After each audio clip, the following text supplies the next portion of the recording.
Welcome to VetMore, the podcast where science meets compassion and innovation. I am Dr. Vassiliki Stathopoulou, a veterinarian with a focus in gastroenterology, diagnostic and interventional endoscopy, your host. And together, we will dive into the fascinating world of groundbreaking discoveries and life-changing work from the brightest minds in veterinary science, medicine, nutrition, and biomedical research. Here, we celebrate the unsung heroes, scientists, veterinarians, physicians, nutritionists, and pioneers in biomedical science who are making a real impact on the lives of animals, humans, and ecosystems alike. Get ready to be inspired, informed, and empowered, because at VetMore, we believe in creating a healthier, more connected world, one species at a time.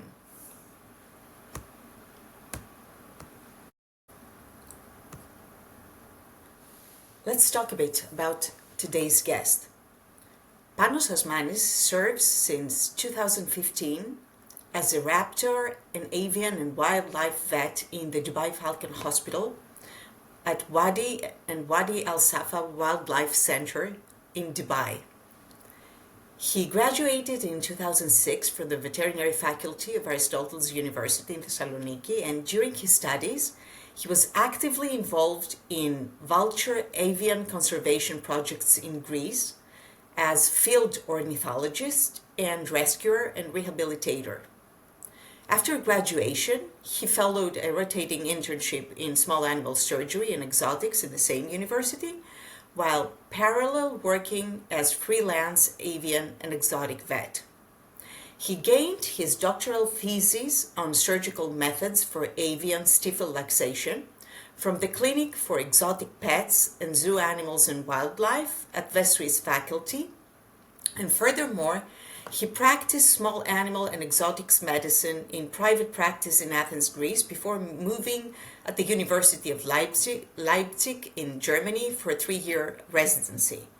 After his successful examination in 2014, he was the first Greek citizen to be awarded as a diplomate in avian, a European board specialist in avian medicine.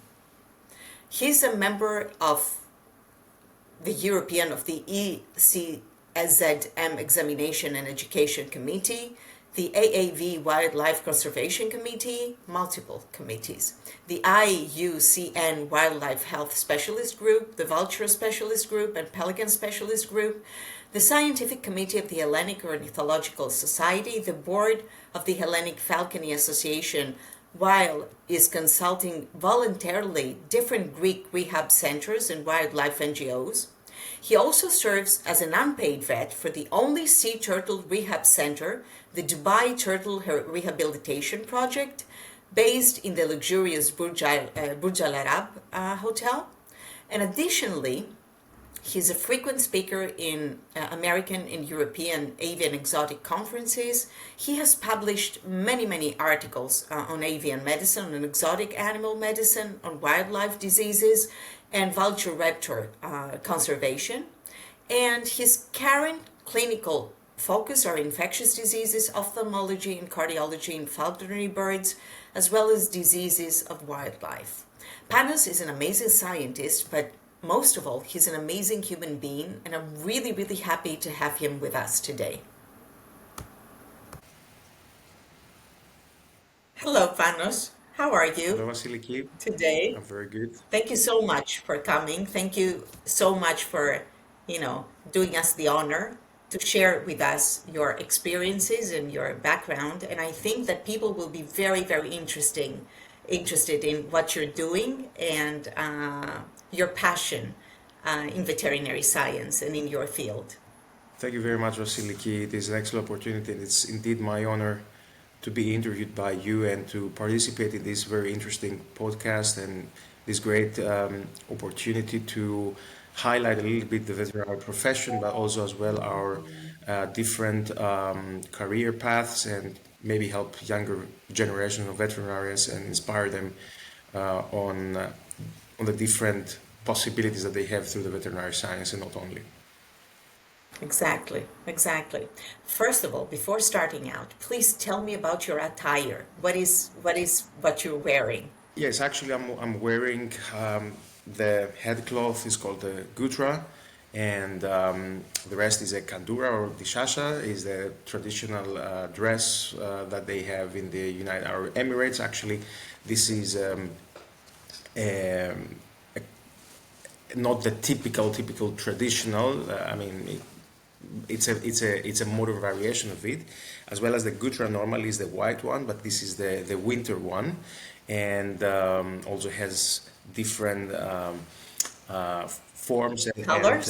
formats. And Shape? actually, this is an Omani gutra, let's say, or the cloth is an Omani Okay. oriented pattern, not the typical traditional UAE Emirati, but it is much warmer. And since we are winter here and we are in the hunting trip in the desert of Pakistan and India, we should protect a little bit more our brains, Amazing. not to get a So you're on a hunting. We're finding you now on a hunting trip. correct. Huh? We tracked you down. Correct. It's a miracle actually that we have so good signal because we are in the middle of the desert and we are very lucky to be supported by the Royal Electronic.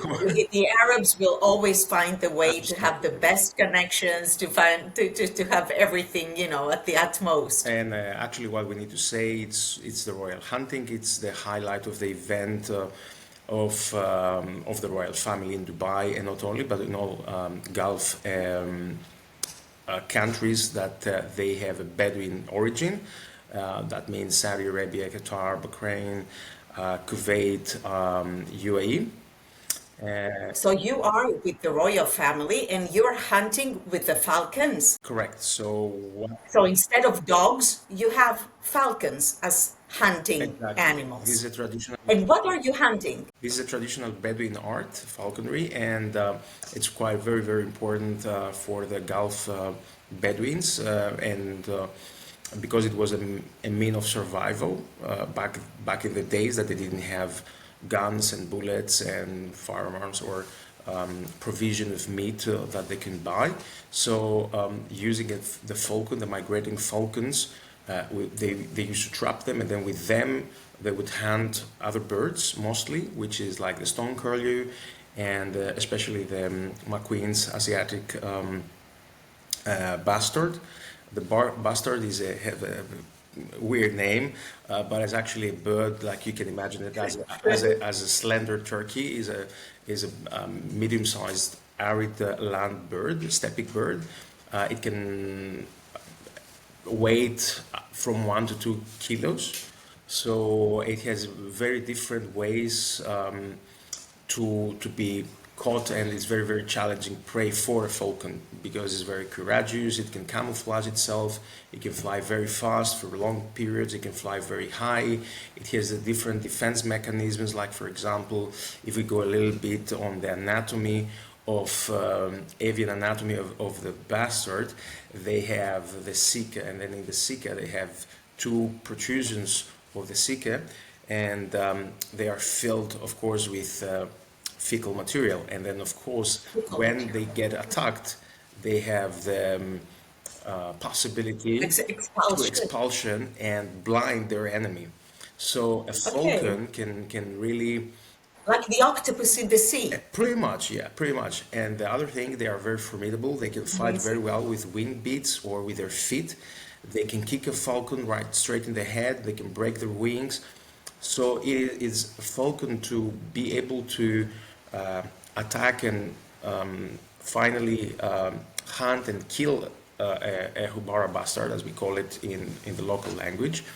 It should be a falcon that is very smart, a very well trained with athletic performance, a falcon that has stamina, a falcon that has courage and a big heart to attack a quite big prey, and of course fight on the ground and fight also in the air, and also of course not to get blinded. So it should be a very it's a complicated situation. And then So is this all a game? Sorry to interrupt you, but just for me to understand, because we're veterinarians and these are, hunting is like a very challenging matter in our field, and we will talk about it later. So initially, this was the need, it was a need for them to train the falcons in order to serve food to their families. It was not like an extravagant royalty sport. Exactly, very correctly. It comes actually from the poor Bedouins, and when the Bedouins, before they discovered the oil and become rich, they were just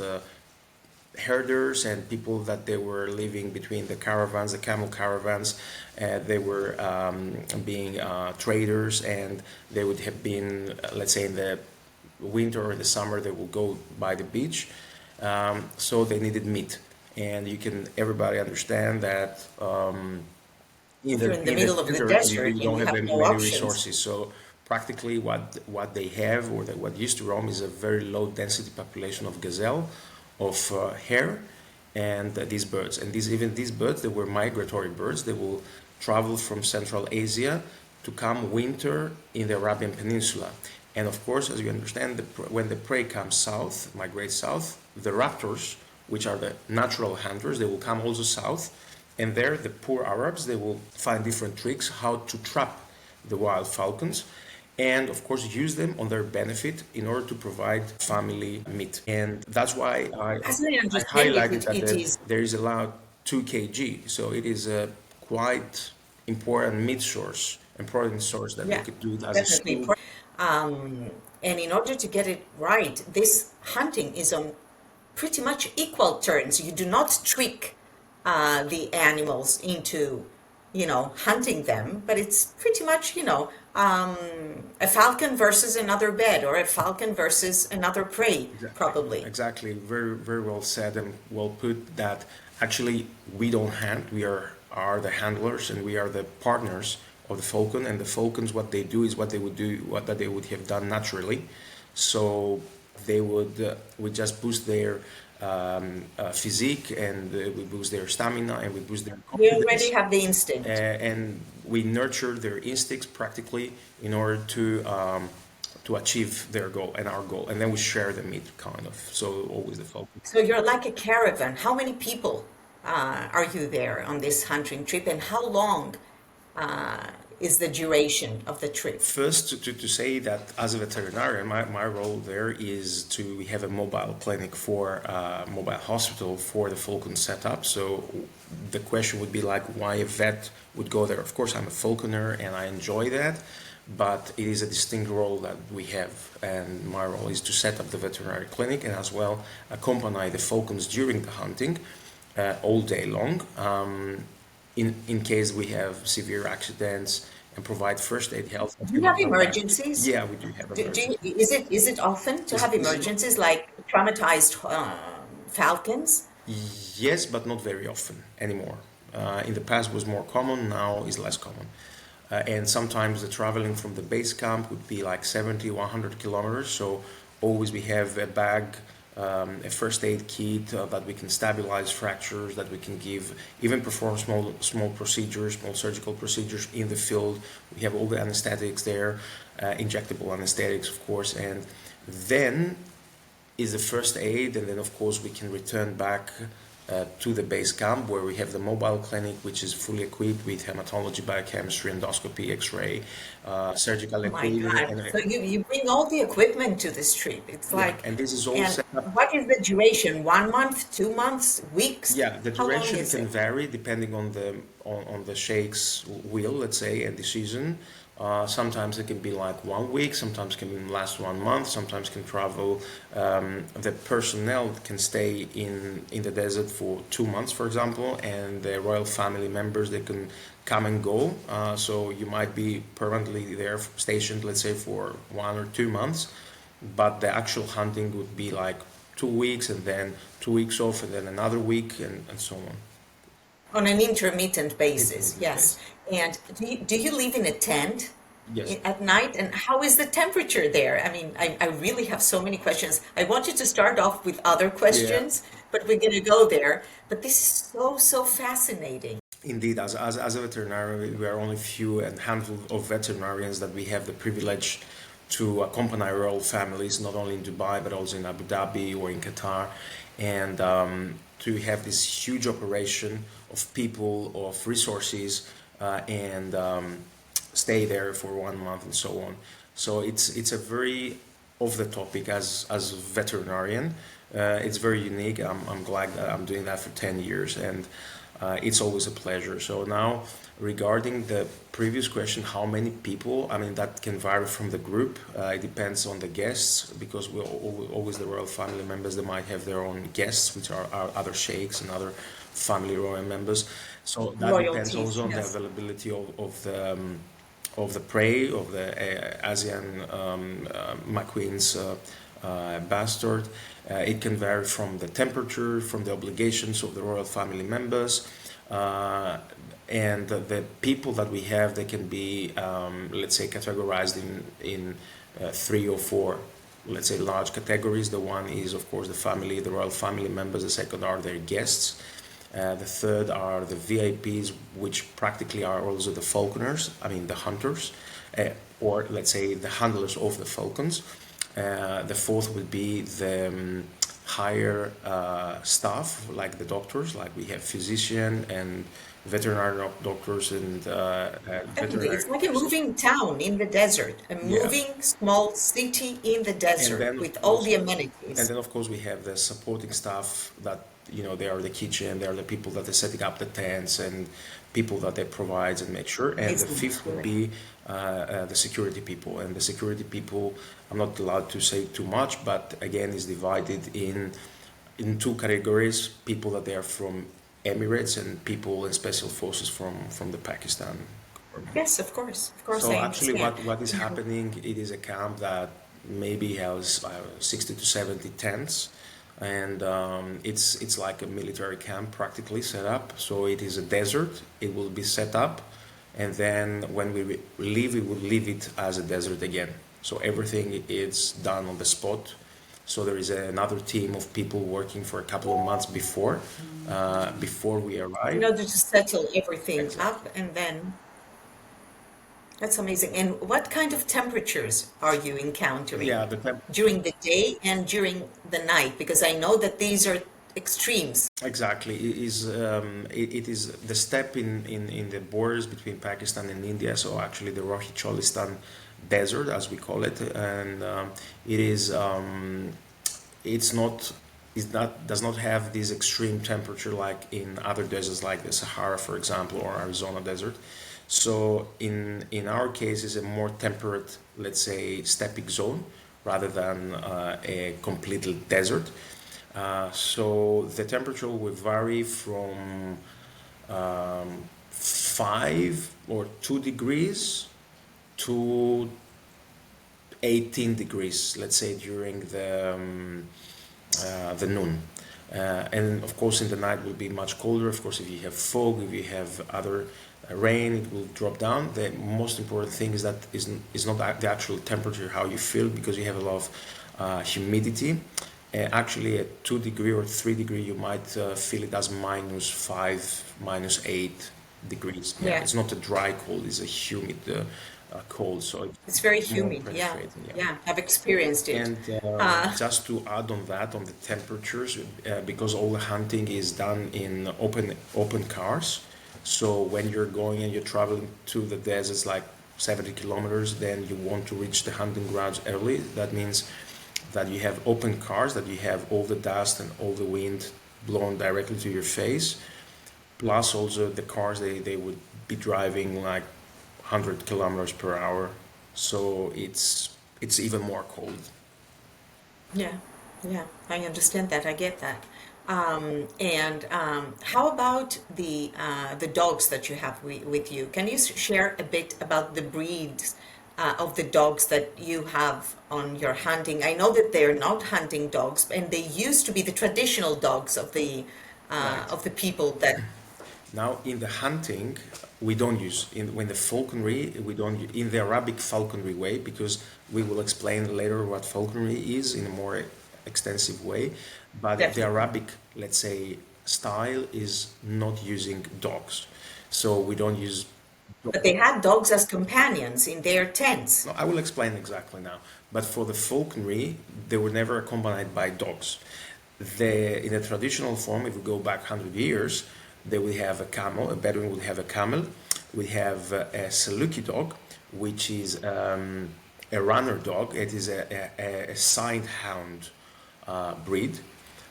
So it cannot be used to smell and sniff out the prey. Like that's why they do not use it for the Hubara bastard hunting. But they would use it for a gazelle or for hare. So on a camel, you will have a perched Saluki, and the Bedouin will have in his hand a falcon.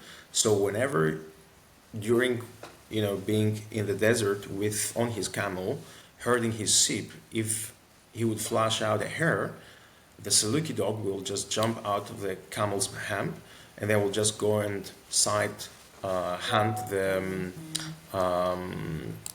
hare or the gazelle. If by accident would flash a Hubara bastard or a stone curlew, then he will release a falcon. And this was a way to get some more food and meat for the family.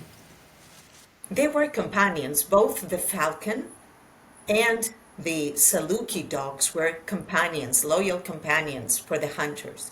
And it was not just an apparatus, a machine animal. They were their true companions in their lives in the desert. Yes, and actually the dog Must also be very would warn long. them about wolves or other animals or other human presence. So they were like a mixed direction, let's say. It was not hunting dogs as well as the camel, but all of them, I would say, it was not an apparatus for sure, but it was not a pet as well, because in the harsh conditions of the desert, everything had to have a value. The camel was really appreciated. The horse was really appreciated because they will help them for the wars, and it was a status. The camel, it was a vital part because you could transport, you can And trade, still milk, eat, and is all for these them. things. They had a few sheep and goats, but this is not much. And then the dog and the falcon, they were again not, they were companions to survive. So I don't know if we can really, with modern terminology, it's easy to distinguish. But if you're living in a harsh environment, yeah, it's your companion, but at the end of the day, it's your survival over their survival, I would say. And of course, they will be appreciated, and of course, they will be fed, and they will be treated as companions, but because they would provide. They had to serve a purpose. They They were had to service serve a workers. purpose. Yes. And I've heard so many stories about Alexander the Great and about Genghis Khan and their falcons and how they treated them as friends, and how one of the falcons actually tried to warn Genghis Khan not to drink from a poisoned river. And he didn't listen to it, and he was so enervated and so irritated by this falcon that always went there and gave him sign and warnings not to drink the water, that he killed the falcon. And then he understood, when seeing other animals drinking from this river, that it was a poisonous water, and the falcon was only trying to warn its master. Of course, this might be a legend, but it wants to highlight and point out the special bond that these high-rated in their communities people had with animals, and especially with birds. And I'm not going to talk about Napoleon and his parrot, because that's a totally different or story. Lady Eleonora, maybe. Yes. So, but just you give me a very nice pass, just briefly to say about falconry a little bit, and then we can swap to the more veterinary and more, let's say, educational topics. But falconry, just to say, is recognized by UNESCO as intangible heritage. Is an art. Is the art of falconry. It's not just training. Is not a hobby. People are confused about that. You know that it's a very, very controversial topic. Exactly. That's why it's good to give to shed a little bit of light on the history of that, but also the modern role that falconry is and what it is exactly. So we call it the art of falconry, and this is official term because it was recognized by UNESCO as intangible, worldwide intangible heritage in 2010. It had a co-evolution that started from the Arabic Gulf as well as Central Asia, as you said, Genghis Khan, Mongolia area. And then, of course, it was spread. Actually, the first scripts that we have is also in Iran, in Babylonia. There was the point of contact with great Alexander the Great, who also brought it back to Greece, I would say. And maybe there was a co-evolution. In Greece, for example, we know from historical records that falconry in Greece had a 3,000 years, let's say, tradition. It was not as widespread as it is in the Arabian countries, because also we didn't need it. We were travelers, we were sea drifters, we were fishermen, so we had other resources.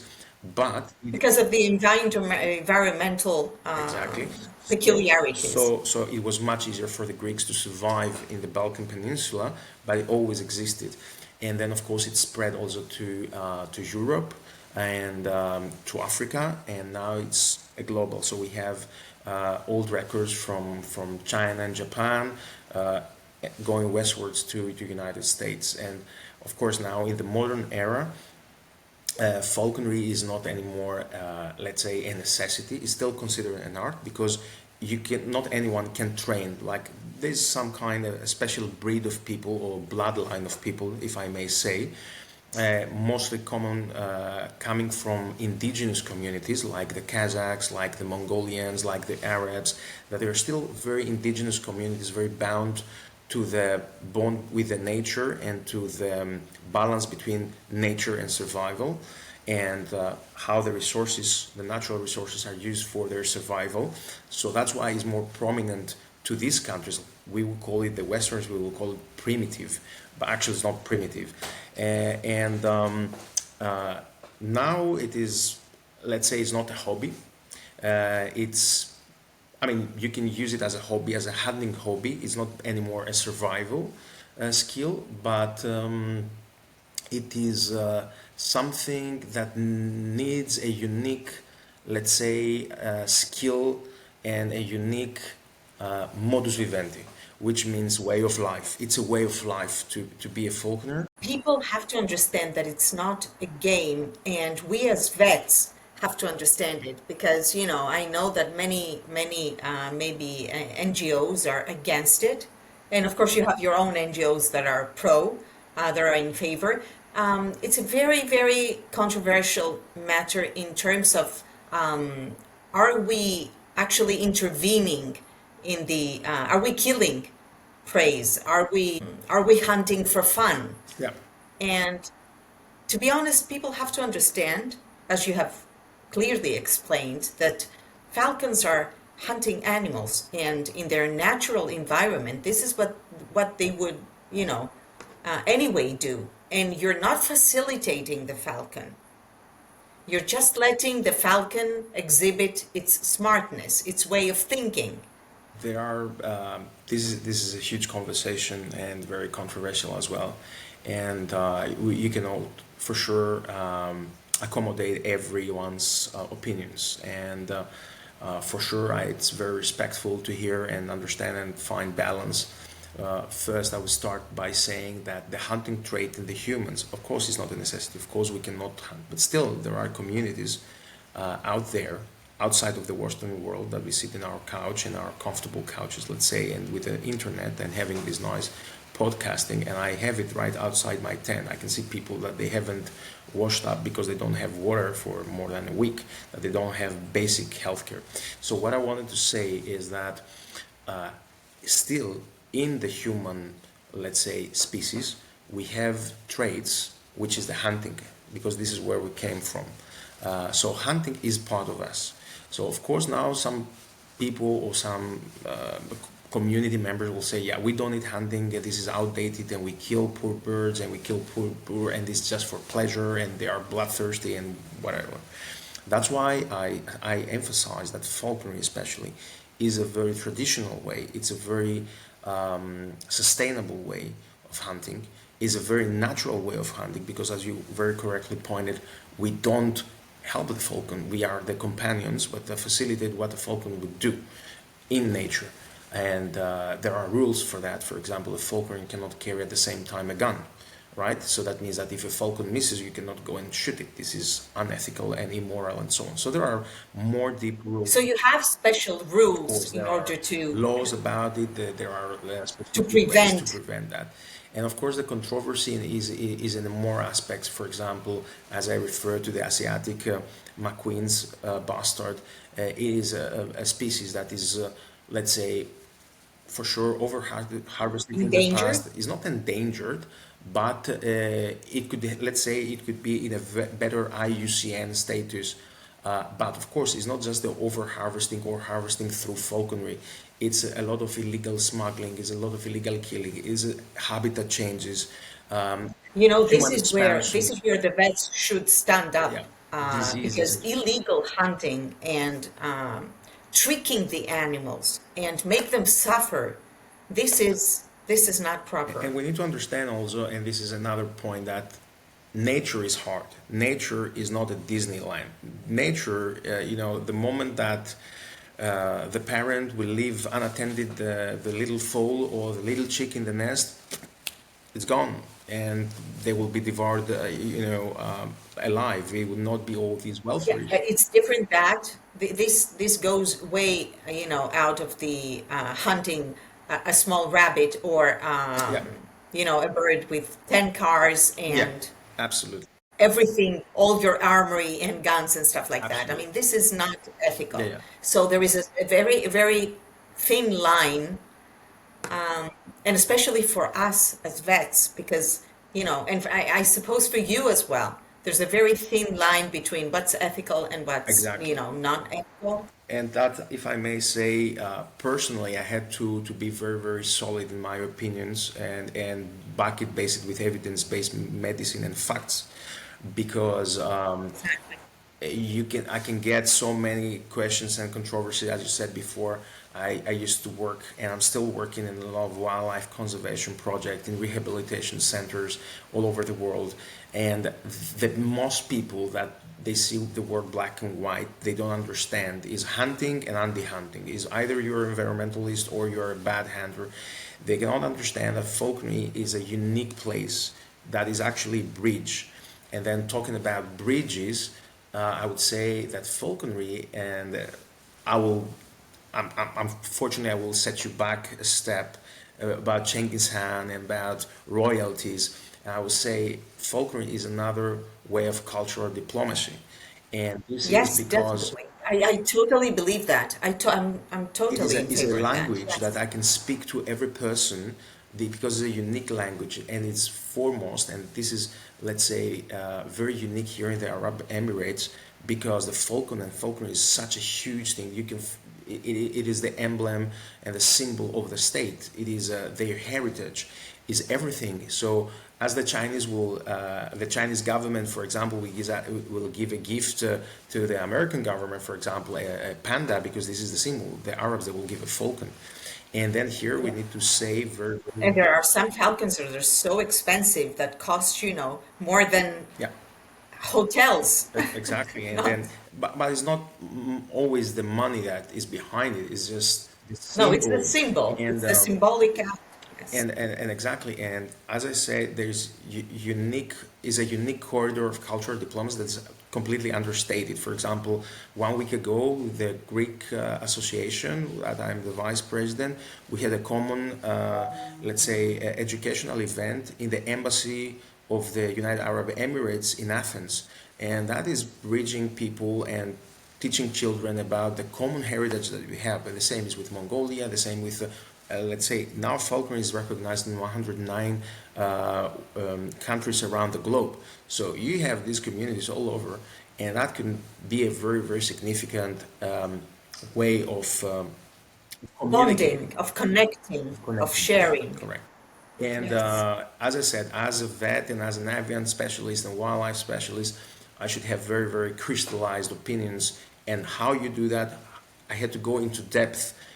What is conservation? What is wildlife conservation? What is the role of the wildlife veterinarian? What is the role of an avian veterinarian? Sometimes, for example, I get, you're an avian specialist, but do you eat chicken? I said, yes, of course I eat chicken. But the thing is like, but you're not against this brutality. Of course I'm against it. So it's a completely different, the mass production and bad welfare situations for the poultry industry and all the things that happen is completely different. But we tend to shift medical facts and, in general, scientific facts to opinions or to opinionated behaviors, and without distinguishing where are the boundaries and how we contribute. So there's a very big discussion about how we by reducing eating meat, we can save the planet. But it's not just that. Like, if you want, don't use your telephone, because of course you have in your mobile phone you have batteries that they need specific metals, that these are underneath the land of Amazon forest or the Congo rainforest. So there's a lot of things connected with, like electricity. Who can live without electricity? But of course it is damaging. So we could ask, in general, as a humankind, what can we do? So we don't see the blindsided, okay, by just reducing red meat, which I totally support and I totally believe. I'm not against it. I'm just...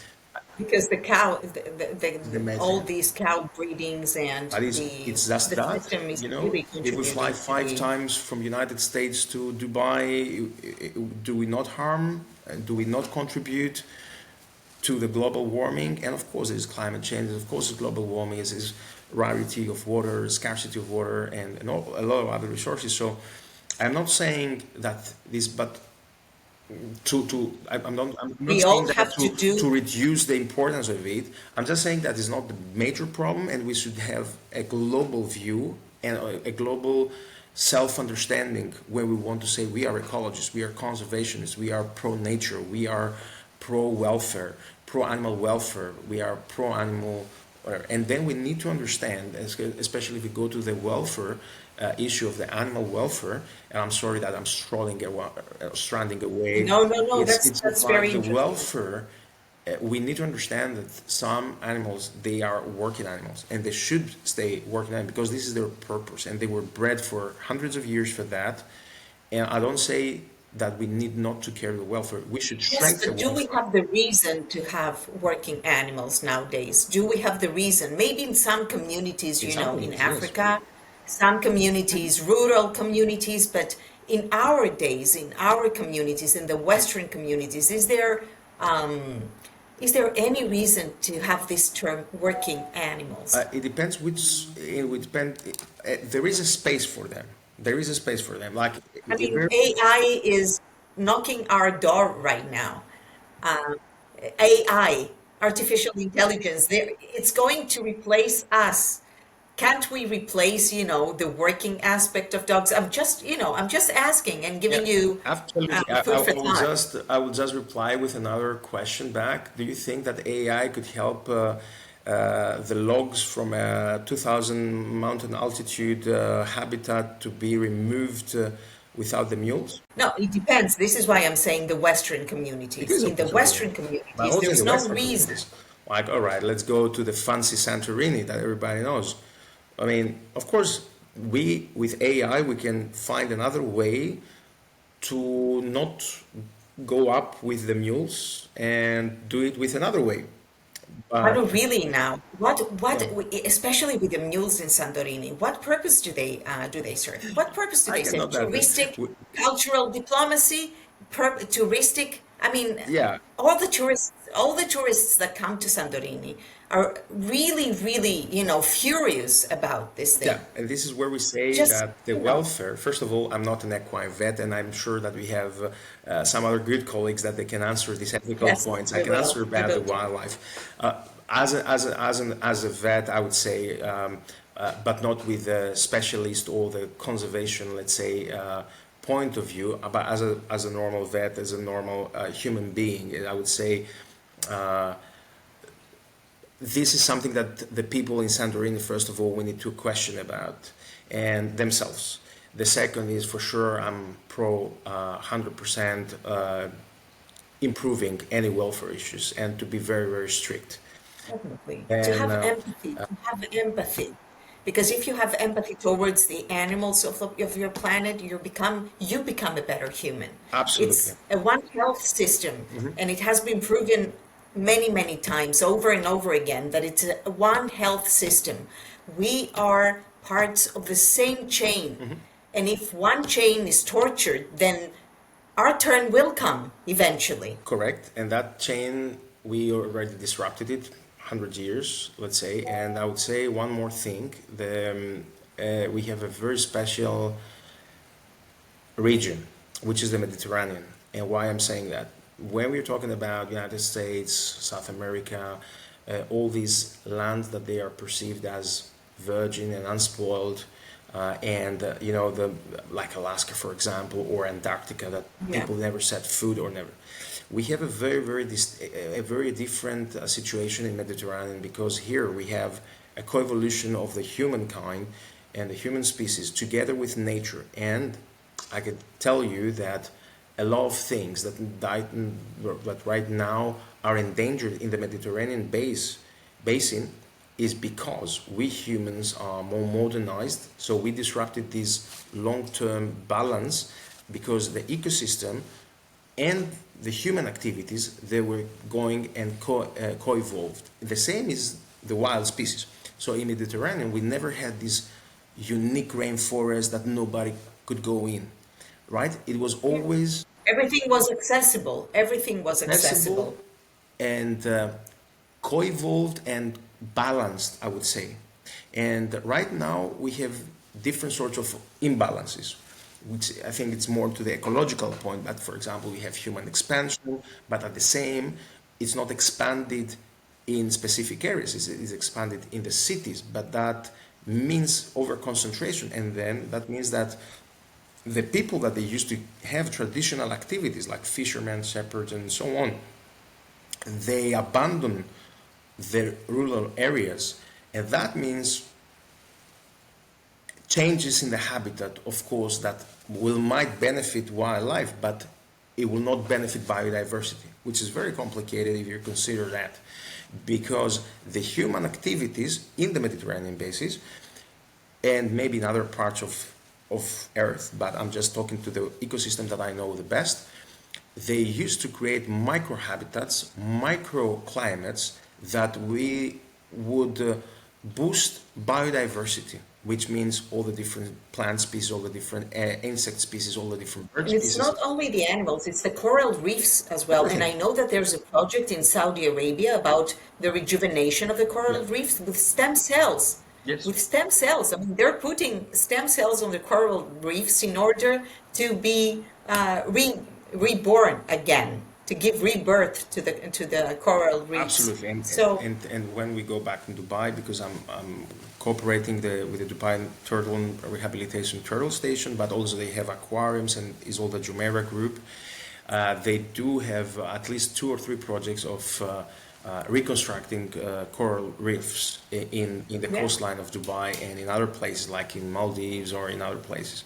So this is something that we can do as humans to, let's say, repair or slow down the damage that we are doing as a humankind, which is another very philosophical question: how much we contribute, what we can do. Yes, this is like a circle. It's a very big circle. Like we're chasing our tail. We destroy, and then we're trying to fix what we have destroyed, and then. And when we have a habitat, this is what makes me a little bit frustrated as a human and as a conservationist and as a veterinarian, that we don't learn from each other. Like we need to repeat ourselves the same mistake, and things that happened in the United States or happened already in the UK, for example, with severe industrialization and loss of all the biodiversity, instead of us, let's say in Greece or in Southern Europe or in other places, to say, oh, look, if we be industrialized, of course we're going to lose that. So no, we cannot. I mean, there are countries that they have followed this and they have understood that, and they protected their natural habitat. Like for example, Costa Rica is one of that, and or some countries of Africa, like Namibia or even South Africa. So they understood the wealth of the natural wealth, that it does not need to be sacrificed for industrialization, and they develop ecological friendly, let's say, industries that they can still make money. To be honest and to be fair, Europe is very human centric. and has very, very, the regulations in Europe, compared, not that I'm European and I'm saying that, but I'm a huge advocate of Europe in terms of the the philosophy they have, and in terms of the very strict regulations that sometimes people criticize. I know you know that all the other continents, and especially nowadays, they're criticizing us because we have very strict regulations on pretty much everything. But I think that this is the wealth of Europe. I mean, the spirituality, the philosophy, this mentality of human centricism, where you have to do what's allowed to do. In other cultures, and I've traveled a lot all over the world, this does not exist. And We have to give the credit to Europe for that. I have to give a credit like, to Europe in the principle. I would I will somehow I'm sorry. I will abstain a little bit on the application of the rules. Not to bend the rules, I don't mean that, but I mean that sometimes the rules are overruling the necessity of having the rules, or actually not get to the point. And I can give you Yeah, but very it's better to have safety, net, a safety net, rather than having none and doing whatever in terms of security, in terms of medications, of medicines. You know how strict the rules in Europe are in terms of registering a new medication, for example. And this does not apply in other continents. So it's better to have safety rather than having, correct. people doing And whatever they want. I totally agree, and that's why we need always to be specific to what we talk about, because it may be, I don't like to generalize, and what kept me sane in this whole fight, like, as I referred before, you're an avian specialist, you care for the birds, but you eat them at the end of the day. Like the same could, the same my colleagues that they treat bunnies, let's Doesn't make say, any sense. right? Or hunting and how you can become a conservationist and at the same time be a hunter, like through falconry, because falconry is a hunting activity, even if it is through the falcon, but it is that, so you cannot say no. So all these dilemmas, ethical, moral, and so I had to face them. So I have to first search in myself and find my answers myself, and where I'm standing and why I'm standing that in this path, in order to be Do an endoscopy. exactly. Talk to my specialty. Absolutely, and the thing is that the only way to keep this balance with my with other people that I discuss With it your core, different. with your inner core of beliefs, your system of beliefs. Yes, first of all, the inner course, and then how to express that in the way to make others to understand where you're standing and why you're doing what they're doing. And the first thing is knowledge, deep knowledge of the things. Second is evidence base in every science, is it biology, ecology, biodiversity, veterinary medicine, whatever is that. And and the other thing is respect. And you can always say, I respect what you're saying. I'm not here to convince you. But on the other hand, you stand your ground and see where you are.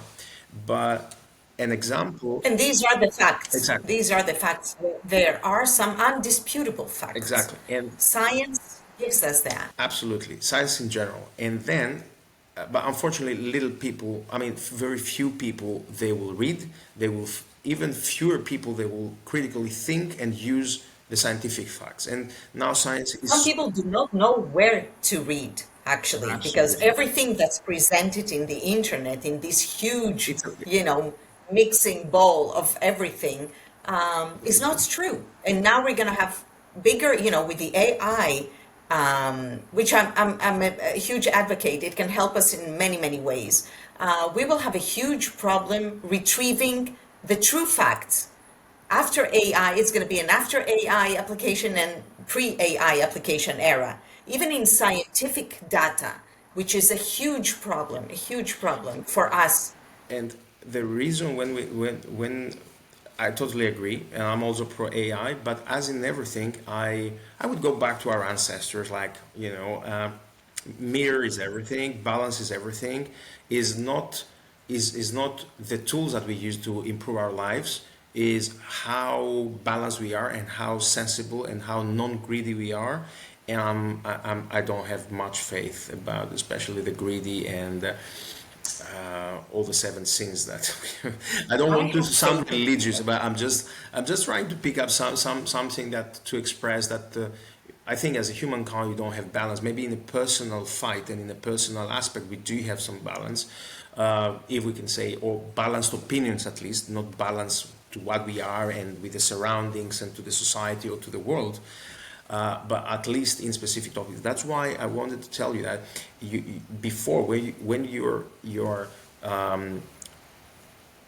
interviewing or when you're discussing with various people, scientists or simple people or whatever, from a shepherd to a king, and I can tell you that I traveled the countries of people, but not actually the countries. Let's say, let me try to rephrase it.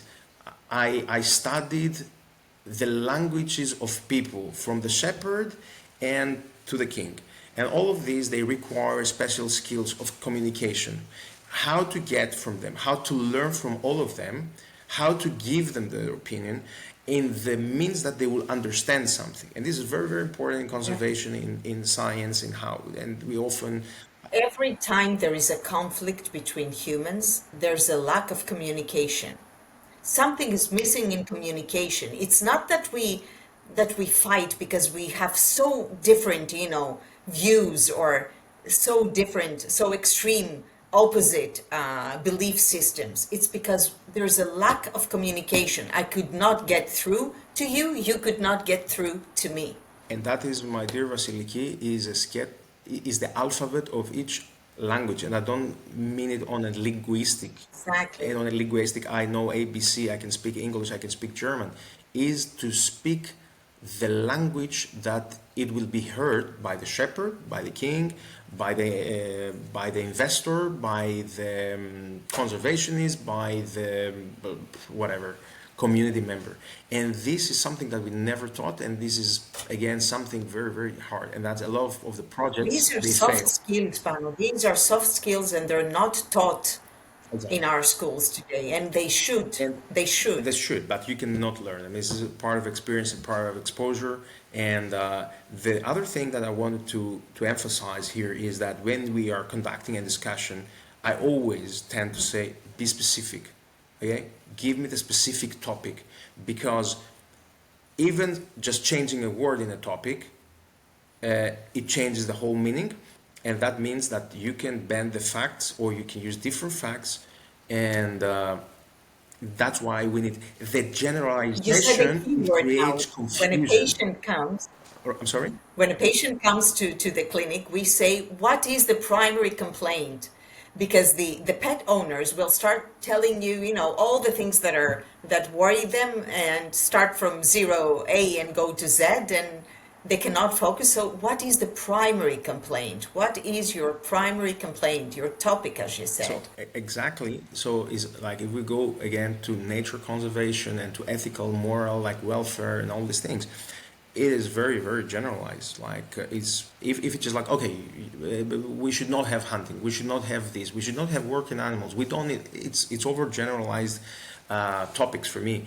And then we should see the when we generalize, for sure we are unfair to group of people, to communities of people, and I don't want to be unfair. If I Now, with the development of the organoids, now the development of cultural cell systems, maybe we could say that lab animals will be saved in a way, and I think that that's very, very good. This is where the science is heading towards, and this is a fraction of the use of animals that should be omitted, in my absolutely, opinion. absolutely.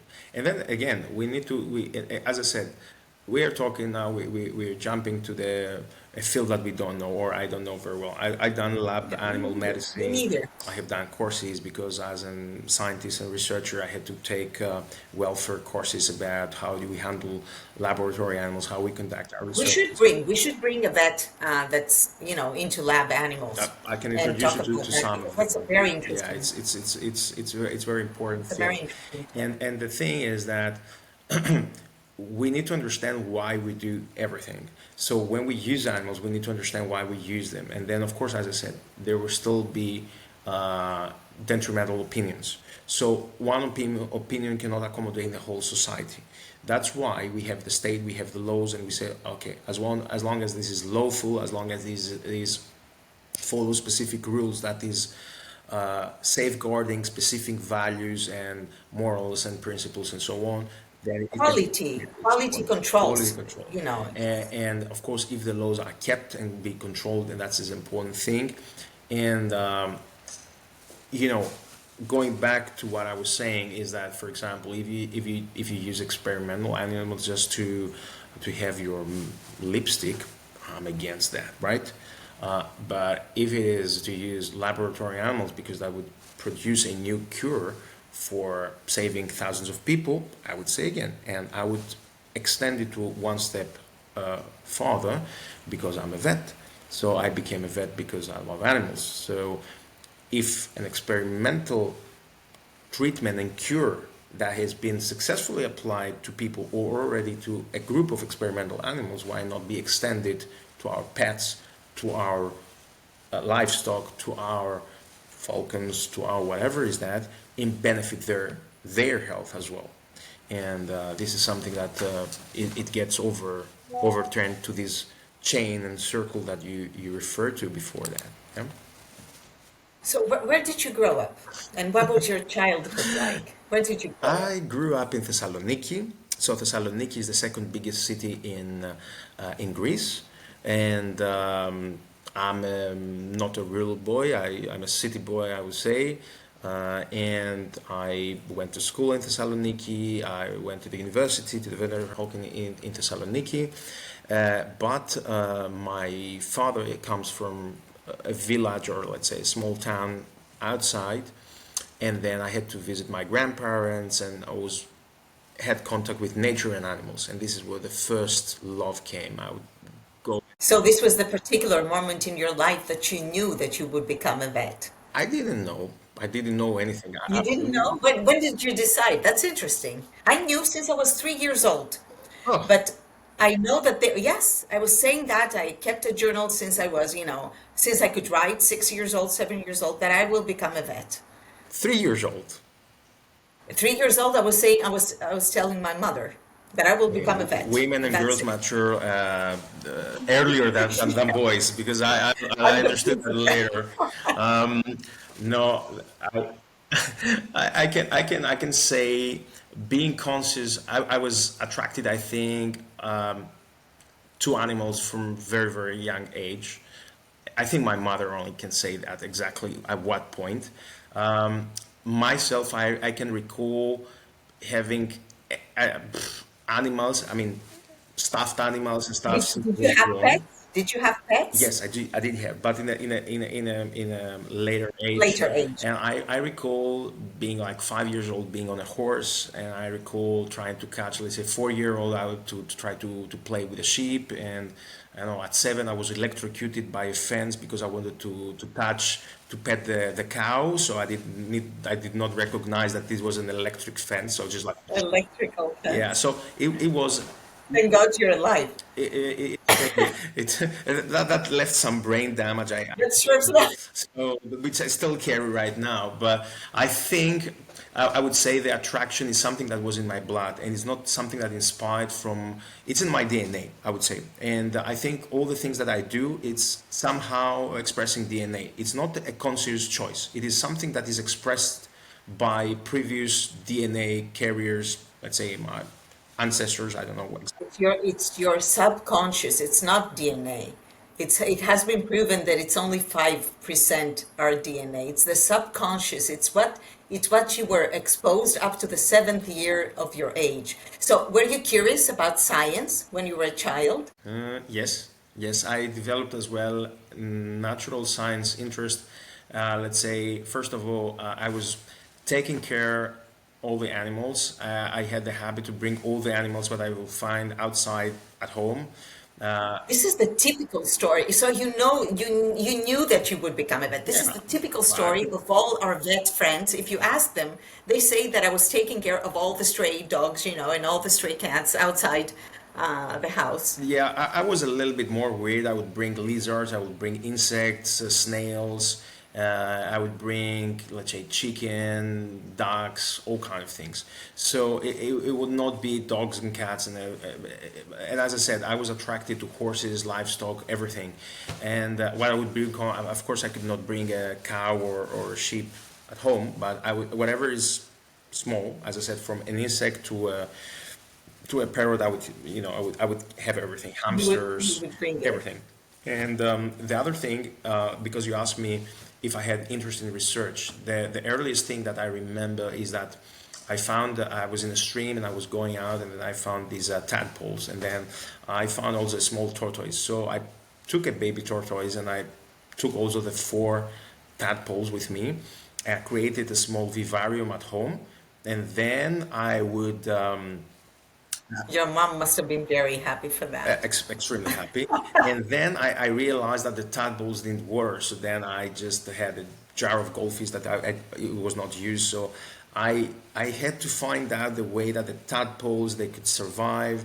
And then I would say to my mom, "Mom, tadpole number three grew a fourth leg." Let's say, because Oh tadpoles, my God. I would see the whole transformation of Yeah, a I tadpole know, I becoming a know. frog, and then the So frog. you were keeping notes of the tadpoles Yes, again pretty much. as well. And then when all the tadpoles became froglets, I released them back to the vivarium with the tortoise. And then I released all of them to the stream that I found all of them. And this is all the connection, being a vet, a researcher, a conservationist, but at the same time I was a Exactly. bad guy And being who a kid, removed and these being wild a kid animals. at I'm this, sorry? and being a kid, being a proper, natural, normal child, Yeah, yeah. And because now children do not have this exposure. no, and what I wanted to say, because thank you for correcting me about the subconscious. I'm obviously not as scientific.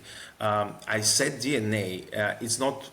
I totally agree in the scientific level, but the subconscious. I don't know. Maybe you can correct me or fill me in on that. If the subconscious can be inherited, which I don't believe to, but let's say I have this question, and we can debate about that. That none of my family had any kind of interest in natural life, any interest about animals, anything about to do with nature. They were city people. Didn't they didn't want, so nobody took me from by the hand and said like, okay, let's go to the nature. Let's, oh look, this is a good doggy or something. Never. So from somewhere, this subconscious or DNA, as I call it, uh, You had it in you. You I had had it it in in me, you. and Yeah. this one combines as well with the falconry.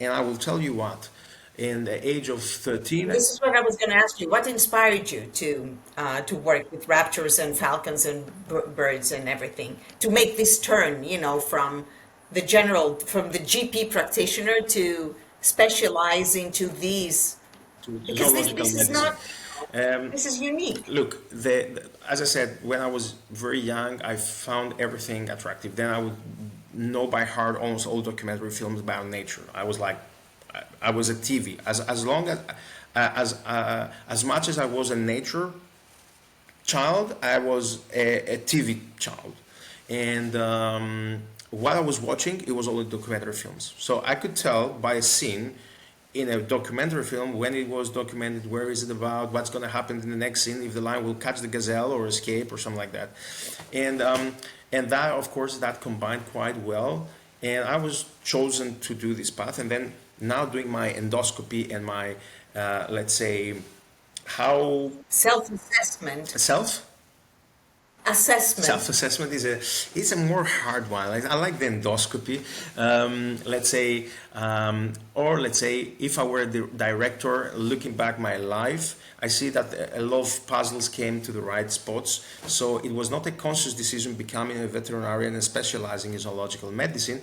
It was something that it was chosen to do, and then, like as you said, Everything some aligned. constant and Everything everything is lined. aligned. Yes, and it was also fate, and it was a little bit luck as well, because I could have, As everything in yeah. life. Yes. And that is, I'm not a guy who believes in destiny, but growing older, I feel that some things could happen very easily in a different way. So since they didn't happen, which is luck or is whatever, it fell to the right part, and it matched and created who I am, and both as a personality and as a scientist, and it led me to that. And let's say the only conscious decisions that I made had to be related not to my heart, it had to be related with the social environment and with the financial environment, right? So when I became a vet, I mean, my loves were medicine, biology, and then was veterinary medicine. Veterinary medicine was somewhere in between. So my two basic roots were biology, the knowledge of the natural environment. The other one was the medical, because my father is a pediatrician, so I used to go to to his So practice. you had insight, you had inputs in Yeah. the medical So the medical, I had field. input. So I said, like, look, if I become a doctor, a physician, I would lose all the things with the animal and the natural world. If I will do it as a hobby, I would be not happy. If I became a biologist, I will lose all the medical part. So The veterinary clinical medicine is what work. it happened. And of course, coming and matching together the veterinary medicine with the zoological medicine, which led me to be specialized, it was because I like wild A animals pure since I was joy. young. A pure joy. Yeah. So when it was in the fourth or fifth year of the university, then I had also other loves. I loved surgery very much. I fell in love for a small, tiny part. It was like a passion that it didn't last. It was a toxic relationship with emergency and critical care. But surgery is still Okay. a long-lasting love. And that's why I combined that. So my PhD was surgery, orthopedic surgery in birds. And I tried to combine these two loves. And endoscopy is a common love that we share, very well as well. And that came later. But when we're taking decisions, I said, like, okay, if I become a small iron surgeon, again, I would be one of the pioneers. The greatest love come when you mature. So the endoscopy is the mature love Ah, now. nice, nice. I didn't thought about it. Yeah, but maybe. I'm still young, so that's why I don't need to mature that much. And And what was the feeling? You became the first ever board certified European specialist in Greece. that's very simple. Um, That's very simple, because again, e- it's not simple it, because everyone who has done a residency and has gone through this strenuous journey of being a resident and taking exams knows very well that this is not something simple. So, but this achievement, what did it mean to all you? right. I rephrase. It's not simple the procedure, but it was simple the path, because I'm a person that I look where I want to go, and then I question myself why I want to go there. So the the goal for me to follow the specialization, it was not to be the first Greek. So it happens to be the first. I could be the second. It's fine. The reason for me was to become a better vet. Simple that. Why I want to become a better vet? Because I want to serve animals. I became veterinary because I love animals and I want to serve animals in a very balanced way and in a very balanced relationship with the humankind, with the human species, but now is a little bit lost. To be the voice for the animals and to be there for the animals. So that's the main point. Then choosing about zoological or small animal surgery, I said, like, it was going to be a hard decision professionally, because in Greece we didn't have so much zoological medicine field and prospects. So I had, by choosing that, I meant that I'm going to be poor, and second, I would be poor financially, but I would also be probably expatriated, and it would be very, very difficult. So this is a life decision, and that's why everything is driven by love, not professional love. I mean, I don't call it professional love because I love wild animals. Not in a way that I'm gonna go and hag a lion because I almost got killed by a tiger, respectfully, but I know why I'm doing, and this is my heart. And if you put your heart out there, you don't, You'll never be wrong. you cannot be And wrong. even if you are, even if you are, Exactly. it's okay. It's okay. It's I okay to mean, be wrong. Absolutely. But so far, I don't feel that I'm wrong. Maybe it's hard decisions, or some other things could be easier and faster or whatever. But you enjoy your life, and you enjoy what you're doing, and you enjoy your being, first of all, yourself. And otherwise, you cannot bear yourself, I believe. And and so this is a very nice, this is so inspiring for the young generation of veterinarians that should not be self-motivated by financial, reasons to pursue a specialty or to pursue something. Um, it has to be written in their heart. Intuition is something that we do not acknowledge, and we should. and happiness. And happiness. Intuition, you call it, I call it Yes. happiness. Happiness can be simple, can be more complicated. In some fields of life might be more complicated, but it's our task, and this is again something that we are not taught. What is happiness? What is happiness? Ooh, it's a lot of things. I don't know, simple things I would say. Happiness is simple things. To feel joy, to feel your heart flying in your chest, from when you give an interview to a good friend, as you are, a good colleague, to spend time in nature, to just have a non-verbal communication with another creature, name it falcon, name it horse, name And it it's moments. It's moments. sharing For with me, people. Don't forget the happiness people are outside. Yeah, sharing the people moments, I meet. enjoying This is my moments, treasure. uh, be situationship or situation aware, I would say, because every situation in life we should be aware of that, and have, we don't have never the tools, we never have the education. It's not a technical matter. It's emotional. It's developmental, I would say. It's evolutionary. Name it, call it as you, to be flexible, to understand where you are, why you're there, self-aware, but also situation aware, and how your self-awareness can match or can be guided into the situation that you are at that point. And by choosing zoological medicine, which I love, I never regret it. And I had a quite interesting career, I would say, not the huge one, but I'm happy with that, and that's going back. You have a huge I career. don't, Oh, and you're not I'm fooling not modest. I anyone. have colleagues that they are much more higher achievers in research and Yes, in you're diplomas in and a community, in a board certified elite community of people that are actually start innovation and enhance the path of veterinary medicine, and that's huge. it is an achievement. It was a hard one. It requires stamina, flexibility, adaptability, discipline, a lot of things. So young people that they want to follow the residency, or they want to take the exams for a board or whatever, they should be there, and they should have these qualities. So they should be diplomatic. They should be focused. They should be very, very hard workers, and a lot of skills. But And people nowadays, I tend to discuss a lot with the younger generation because, I have my son is almost 22, and they all talk about, no, mom, we want to have work and life balance, which is good.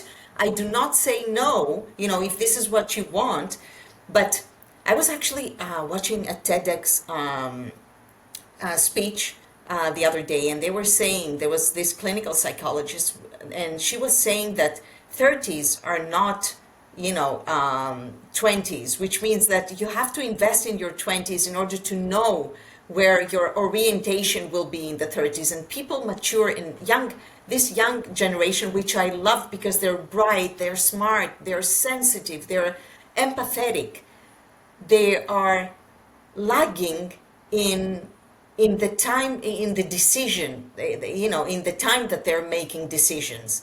They hesitate to make decisions, and they just let time pass. And I think that's one of our big mistakes as well, because we nurtured them, we tried to provide everything, and we tried to make them feel secure and not spoiled. I will not say spoiled, but we deprived them of their self-confidence when we're solving each and every problem they have. Again, I'm not the most appropriate person since I'm not having children, so I cannot put myself to a parent, but as a future. Yes, but you are in contact with the Yeah, younger no, generation. absolutely, absolutely, and we have students, we have externs, we have residents, and so on. So yeah, I do have a comment, but I don't see. I mean, is a form of parenting or mentoring, I would say, but parents is a little parenting is a little bit different, in my opinion, or because you have the emotional burden and the emotional load to different aspects. But I feel I agree, first of all, with you. But the second thing is that I feel this is evolution. I mean, the younger generation are much smarter. I'm sure I'm not aware about a study, but if we make a study, what is the mean IQ and how that developed from our generation to their generation, I think it's elevated for sure. That means that probably they are overthinkers. They are faster analyzing things, and they go to the chase, let's say, directly. Like that's the point, and that's why they want work-life balance. And the other parameter is what you exactly said, that as parents and as mentors or whatever, it's I would say again, as parents, we try to give them a safe environment, not to face any hardships and all these things, which is wrong. And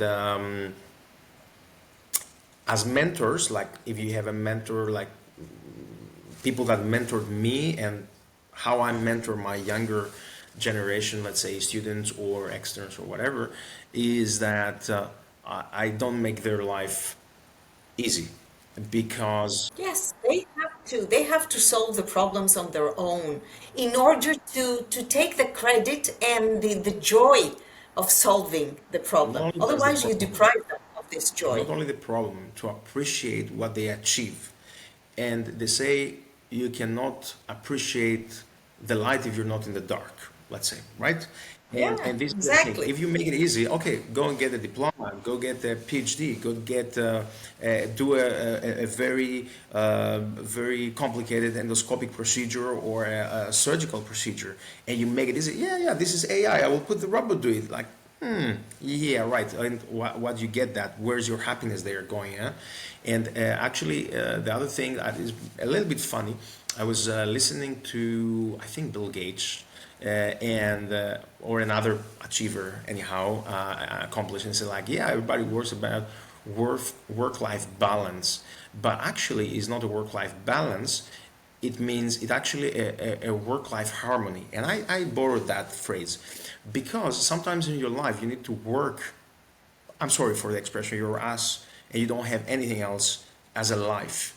And you must do that. You must invest in yourself. You must invest in your education. You must invest to whatever it's that, in your business, whatever is that. That's the identity capital. This is called identity Yeah, capital, Pano. And absolutely. it's building over the years with experience, with hard work. You have to Yeah. invest this capital to yourself. And Definitely. that means that you're not gonna have like, I worked 6 hours and I went 6 hours doing my hobbies or my life. No, maybe some phases of your life you need to work 24/7 and some others you enjoy, and that is harmony. Because if that makes you happy because you're achieving the goals, and I recall the time that I was alone in during my PhD, away from my family, when in a very bad, like I was living in a gas station, I didn't have anyone to talk, I did not understand the language, Everything was completely opposite. But I had a goal. I wanted to reach somewhere. And this is what I said at first. Maybe I will repeat it a second time. Is not the travel. It's your goal in the professional, in the career path. I would say is not the travel. Is you need to be strong and resilient for the travel, like Odysseus. I think But the resilience goal is is the the key. ithaka, and the professional goal is what will make you happy.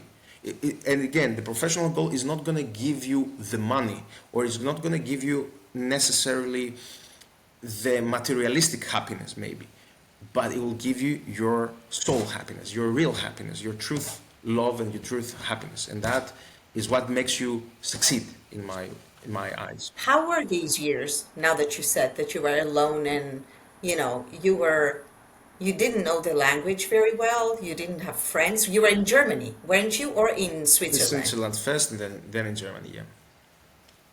But in Germany, I How was was already it to be acclimatized. away? For me, the hard step was to leave Greece and to go to Switzerland. And because, first of all, I had a clash of cultures, and I had to overcome a very big scientific gap, because in Greece, at least in my field, when I left back then in Greece, and what we were taught in the syllabus of of the faculty was very limited to exotics and zoological medicine in general, and I had to be in a place that it was significantly more advanced. So I had Progressed. to cover up for And that's myself to prove myself. And That's very admirable because some people are hiding, the things that they don't know. But you really have to admit what you don't know and you have to seek out for help. And, maybe you don't just get be help, able to be, and maybe you yeah, don't or get maybe help. to be open-minded and say, train me and I will do anything to be trained, or, I will give everything to be And I trained. had to do that in double languages, because my PhD was in English, but all my life was in German, which is Swiss German, which is a dialect of German. And even if I knew some German, I was a bit prepared. Still, I was not prepared for a Swiss dialect, which is completely different. And when I Yeah, went yeah. later to Germany, I was more prepared and I was more social and everything. But the first hard step was that. And then it was the point that you could abandon, because you can say, oh, I can go back. If you're not focused, and if you don't know why you're doing, like, I mean, if I would have done the PhD because just I wanted to do an academic career. By the way, I did not do the PhD because I wanted to follow an academic career. I did the PhD because that was kind of a step to reach and get better qualification and better candidacy for the residency, which will give me what was my goal, the practical skills and the research critical thinking, to become a better veterinary, clinical veterinarian. So people think that I wanted to do a PhD. No, I did not. That's why I pushed my way and was smart enough to say I want to do a practical thing. I don't want to be like a really philosophy, doctor of philosophy, doctor. I wanted to be on a practical thing and get some skills. For example, if somebody back then would say, okay, Dr. Panos, come and start a residency straight away, I would have done it. Yeah, No question. yeah, I understand. Life put me to that I, first of all, I had to build up my way to be a successful candidate for a residency. And that included an internship in small animal surgery, which was 1.5 months, which is small animal surgery and exotics and wildlife pretty much, and then a PhD, and then being applying 2 or 3 times for the residency, and then get a residency position. And I was already preparing myself that if I never get the residency and the possibility to train, how I would have a plan B to train myself in a better way and be at the same time happy with what I'm doing, both in the clinical but also in the career path. Because life doesn't bring it how it goes. That's why I said it was a little bit of luck. It was not luck. We know exactly. It was persistence. It was You work. make luck. It was You make luck. preparation accompanied with the right moment. persistence and resilience Yeah. and all the things, all the attributes and that and and you mentioned. and let's say a stubborn, let's say Greek mentality that I'm gonna achieve it, and but at the same time cutting some slack that okay, I'm full in, I'm there, but if that happens, I need to be still mentally happy, and this is need to be in another way, and I could prepare myself. And honestly, being the first, let's say, or the pioneer, you have a responsibility because I could have left a very bad name or a very good name. Heavy, heavy on your shoulders. Yes, it is. At that It point, I is a was not big thinking responsibility. like that. Now I Yeah, think yeah, but later on, later later on, on. I realized that how impactful could be my presence in specific institutes, which are very handful. Like back then in Europe, there were only 4 residencies for a No, it's joint. amazing the power of life changing, of having an impact in other people's lives. For me, this is magic. It's The most fascinating. important. And it's the thing that I admire more and more in people. People that have this pure talent to change and reform other people's lives just by saying one word, one sentence. You know, the power of the words, the power of the thinking. Yeah. Everything begins with a thought. This is what Aristotle said, and I truly believe that. The thought, the way of So you work, thinking, the wisdom of wording, you can call it a lot of names, but this is skills that are very, very deep. And I totally agree. We are completely in the same page to that. If you ask me what is the biggest reward that you get, uh, if you would have asked me like 10 years, 15 years ago, I would say healing an animal, right? Now I'm more humanistic or humanitarian, let's say, and I say yes, of course, healing an animal, but I would say inspiring a person to continue heal hundreds of animals maybe, and then I will go one step further. I would be happy if I would be able to heal the relationship and the bonding between humankind and animals, meaning pets yeah, and wildlife. sharing. This So is called sharing in every aspect. Sharing, sharing sharing knowledge, sharing. is it sharing? I would ask you back. Is it sharing? Because sharing is for me is a little bit more technical. I can share your knowledge. You can tell me like hundreds of literature about endoscopy and whatever things, and I can tell you as well for wildlife, for biology, for whatever things. Sharing is not only that, it's giving one part of your being Yes. to another person, you know. This is It's this you interaction. need to be specific. Is what I said. Yes, Sharing, sharing you told what? me before. Sharing your emotions, sharing your knowledge, sharing your inner beings, your inner self. This this is very courageous to do, to open up. You need to open up. To open up, you need to be strong enough To to let take your blows. guards down, to let your guards down. Let your guards out, but take blows. People that they are capable of taking blows and resurrect, let's say, pretty much, are the strongest because they know that they can be destroyed and they build themselves up. And that's why they have the capacity of lowering down the defenses because, Like Phoenix, the bird. yes, You see, we come to avian of course. against to We didn't avians. speak at all about avian, All by the the way. examples are from avians. Let me ask you something. You've worked across so many countries, you know, with different languages, with different mentalities, with different approaches in medicine. How did you cope with that? Question. How do I cope? Um, Is this adaptability that you have that helped you? yes, is it adaptability? I would not say that is something that I didn't take from my DNA or my subconscious, if I be correct. It's something that I inherited from my father, I would say, who was very, very social, very, very flexible, adaptable. Even though he didn't travel, I think as a personality trait, and, and I carry his DNA, at least 50%. I think that part is that. But what it make me, how did I made it is again the love of what I'm doing and the goal that I want to achieve. That make me, that shield me, let's say, against everything that was outside, and the winner spirit, the stubborn Greek mentality that I want to achieve. But it depends why you want to achieve. And I wanted to achieve because I want to become the best veterinarian for these animals, and or for this specific group. And the other thing is that I wanted to be happy. That would make me happy. It would not bring me money. I didn't want to have a title or doing that training for getting money. Wanted to be the best for that. And this is what they showed me. And I don't know. Honestly, I don't know how that happened. And of course, it has a lot of dark corners, because you had to be alone, you have to face yourself, you have to overcome yourself, and you have to be strong and resilient. So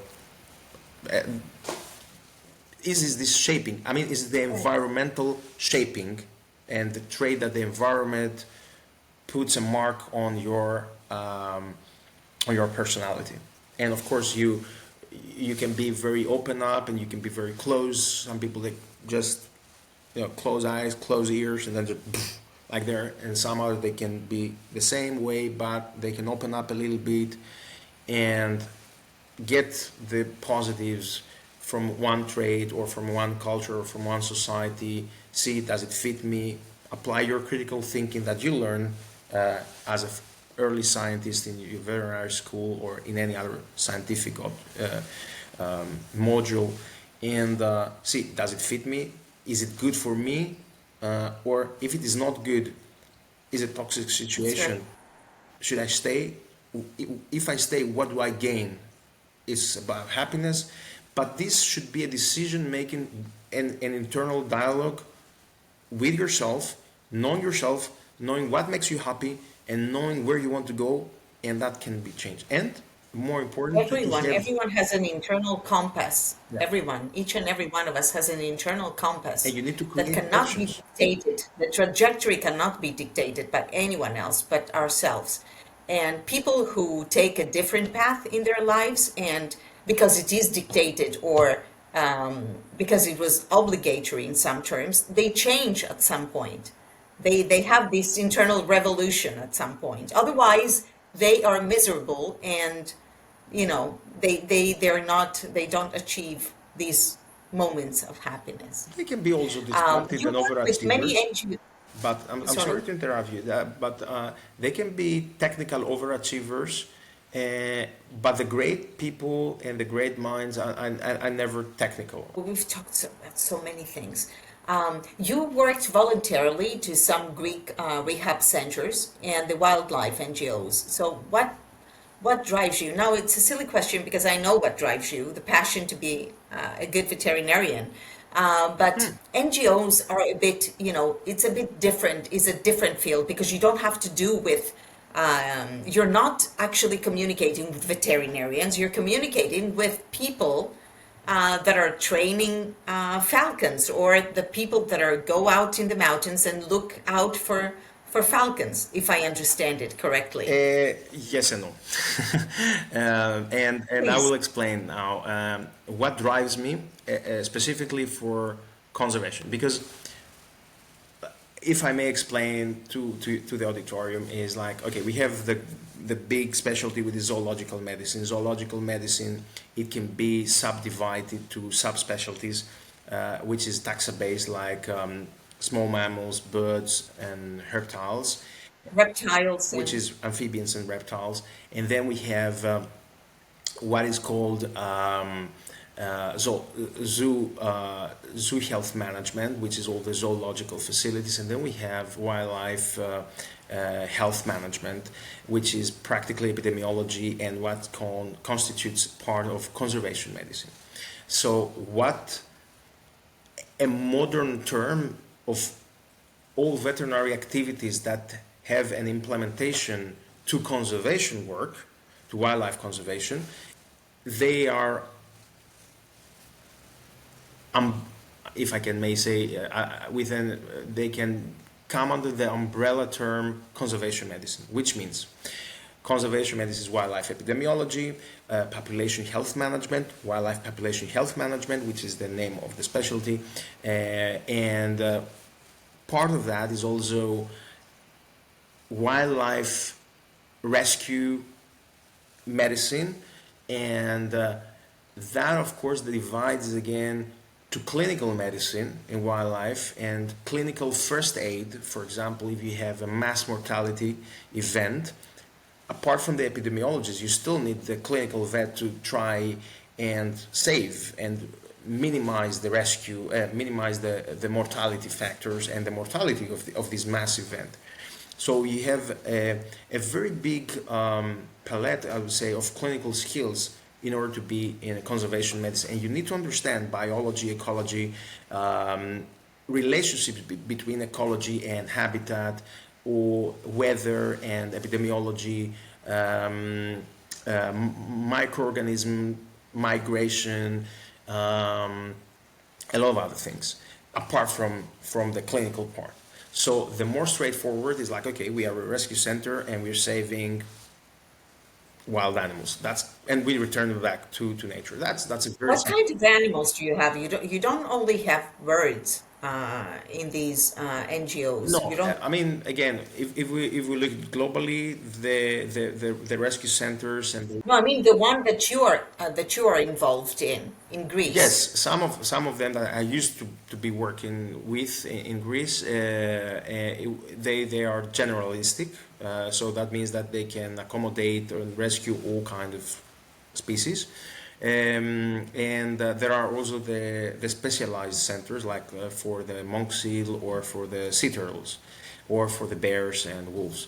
And in And you're working in Dubai with the sea turtles as well. correct, and to, Do you want to tell us? Do you want to share some? Oh, first for the NGOs, and then we're gonna go to the turtles. yeah, but in general, this pattern exists in not only in Greece, but let's say when I was in Germany, we used to cooperate with a raptor, let's say, rescue center, or with a deer rescue center, or with a tortoise rescue And do you center. have small clinics, small hospitals in these NGOs as well, or does the university accommodate these patients? And Nice question as well. Again, it's very variable all over the world.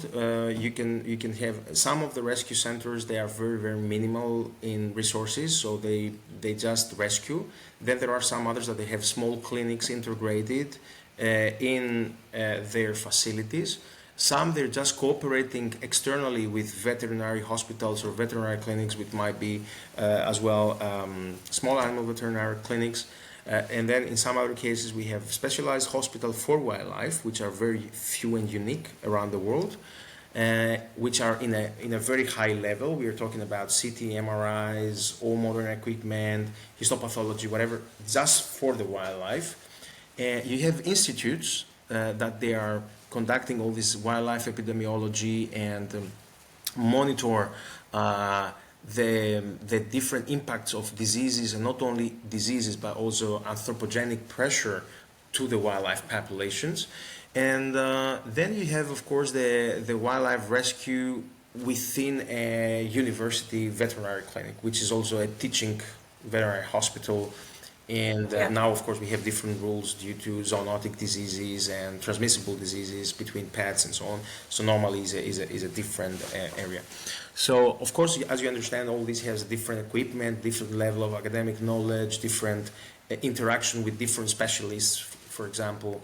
And it is completely different to be in a remote place, I don't know, in Malaysia, and different to be in a teaching American university that they can spend also $20,000 just in and you've talked research. about zoonotic diseases, and that's a huge chapter. I mean, we've endured the coronavirus, which was actually spread by, you know, Allow me, um, please, before going to the other pandemic, is that just to say about the sea turtle rehabilitation station that we have yes, 20 years. that's great So about the it is turtles. so I'm lucky and fortunate enough to work in the first globally established falcon hospital in the world, established in 1983, the Dubai Falcon Hospital, and also be volunteering to the first sea turtle rehabilitation center in the Arabian Gulf, which was established in 2004.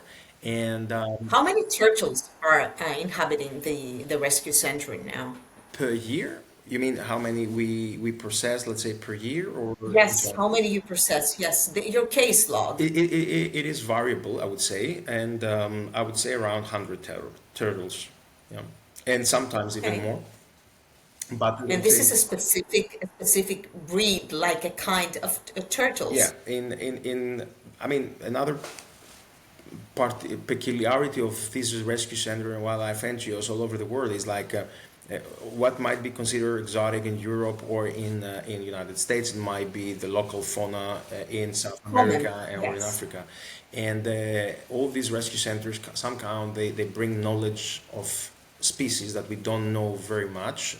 I mean, we know through the zoos and zoological facilities, but also they bring knowledge that we don't have because they are actually treating the local wildlife. So when you're in Greece, for example, we're talking about sea turtles, mostly we will have the caretta, the loggerhead. Yeah, But exactly. if we're here in Dubai, we have hawksbill turtles and we have green turtles and we have very rarely loggerheads and we have very rarely olive ridley.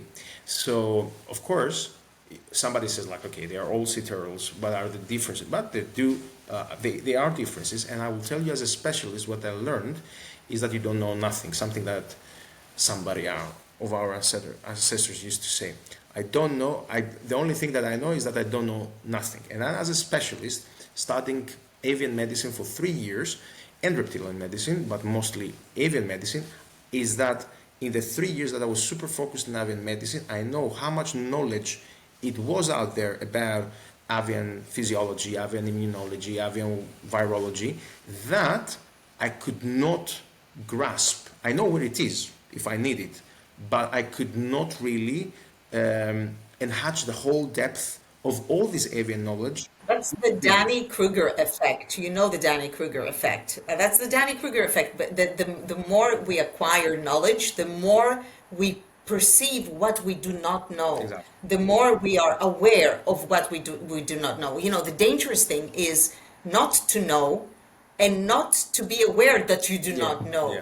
So this is very dangerous, especially in our field, in the I medical will tell you field. another challenge that I locate, but going back to the same thing, in the same way, being an avian specialist, having the diploma title, and working now 9 years with falcons, I would say, okay, falcons, raptors, whatever, they're the same.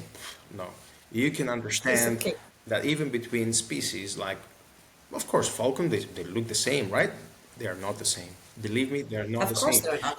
And this is why we have precision medicine Yeah. now in humans, for example.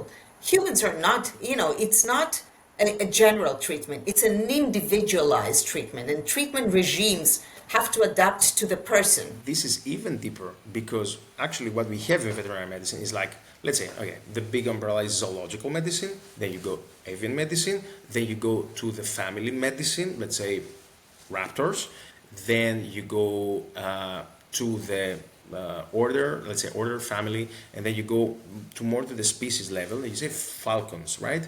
And then to the falcons you go, all right, we have the peregrine falcon, which is the fastest bird in, or actually creature in the planet. And then you say, okay, if I take 10 peregrine falcons, all of them they have different personalities and different thing, Yeah, and that has an definitely, application, definitely. and has an application in the nursing, in how what method you're going to choose surgically, what method, what protocol you're going to use sometimes in your treatment.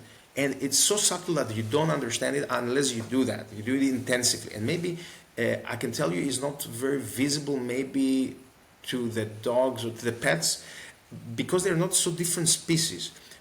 But you can It's very common in dogs as well. You might have an hyperactive dog and not opt to a surgical procedure that you would, normally opt because this is the personality of this dog. You know that it will not handle it post-operatively, for example, or that it will ruin your whole operation. So it is individualized. It is tailor-made. Everything is precision For sure. design. But what I wanted to highlight here is like, yes, I do totally agree that the personality trait it is in all animals, but between, let's say, if you have the dog and you have as a species and you have the breeds, we're not talking even for subspecies, but in wildlife medicine we talk about species. A pedigree falcon to a gyr falcon are so distinct, like a dog and a cat. They have It's not a different different, traits, it's not a yes. subspecies, it's not a breed, it's a different species.